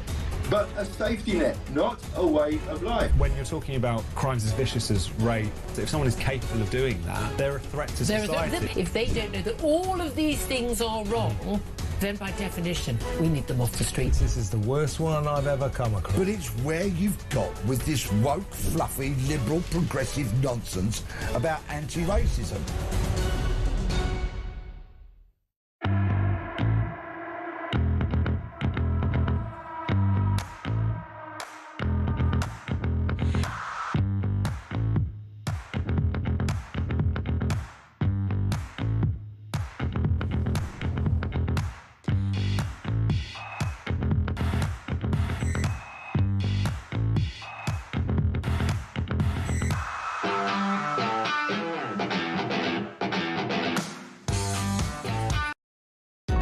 Across the UK, on DAB+, on your smart speaker, on your smart TV, and on your side. This is Talk. This is Talk. Coming up on 5 to 4, Darren Jones, Chief Secretary to Keir Starmer, is speaking in the House of Commons on the Mandelson files. Let's have a little dip in to see what he's got to say. Searches of email, messaging platforms such as WhatsApp, and other related communication services on both work and personal devices. However, the House should note that some messages may not have been backed up where devices may have been changed, or disappearing messages were turned on for reasonable and permitted reasons, including before the dismissal of Peter Mandelson or the passing of the humble address, myself included. I do recall, Mr. Speaker, having some limited exchanges with Peter Mandelson over WhatsApp, including those I have already discussed in the media. But these conversations did not involve transacting government business and were in line with official guidance on the use of non-corporate communications channels at the time. Mr. Speaker, I also share the view put by the Intelligence and Security Committee to the House that there are lessons for the civil service to learn in respect of better note-keeping, archiving, and the use of appropriate levels of secure IT systems in the future. The government has already committed to a review of the use of non-corporate communications channels, the terms of reference... And that is the more of the detail on the way that different departments and ministers and the likes of Mandelson were communicating with each other. I have to say, this is all pretty dull stuff right now. There's not been a bullseye moment. I'm sure it's in there, but it's a little bit of kind of tittle-tattle. Oh, he told this minister that, and he gave this advice to that minister. At the moment, and again, but who knows what the heck is going to throw up in this thing. But it is, you know, it's basic WhatsApp conversations that we're getting so far. And some of it is of vague interest, but it is quite, just by definition, a bit dull. We await the that moment, the $64,000 revelation, which I'm sure is there somewhere. Chris in Skipton says, child-free zones sound like heaven to me. Modern parents go to Wetherspoons with their kids, sit down at a table well away from themselves, then the kids get up, run around terrorising other pub users, then the parents do nothing about it apart from laugh. There is a bit of that. Paul in Belfast says, Ian, are you serious? Kid-free holidays, total bliss, heaven. Try to go to the Maldives on a tiny island. Try to go to the Maldives on a tiny island with 60 rooms, and the pool, beach, restaurant is full of ankle-biters screaming their heads off. Just no! And the same goes for the Caribbean or small boutique hotels. And planes should have child-free zones. I'd pay extra. Parents have zero control over kids these days. You would think that if you're going on a fairly opulent holiday, and the Maldives would be classed as that, then you might get a better class of kid, as in poshies that, you know, will do as they're told. Don't you believe it? They're all at it. Mark Dolan has suddenly appeared in this studio. He's not on after the news. I've got no idea why he's here, frankly. Your friendship, Ian. and your common sense. Well, thank you for coming in, Mark. It's very... What a nice... Come and meet me from work. Definitely. How We're going to maybe have a beer. Who knows? Listen, if only, because have we got work to do at 4 o'clock? Indeed. Cracking 3 hours, and it's fascinating. We've got this file drop, Mandelson, the circumstances around which he was appointed to the UK ambassador to America. The thing is, Ian, it's not about Mandelson anymore. This is a story of disarray at number 10. Yep. And of a prime minister that his own cabinet officials do not support. And that's the big problem. So we're asking, is this the final nail in the coffin for Starmer's premiership? Well, it's the fag end, isn't it, of his premiership, that's for sure. Yes, and, of course, just as he goes into those last weeks, assuming the chronology of his enemies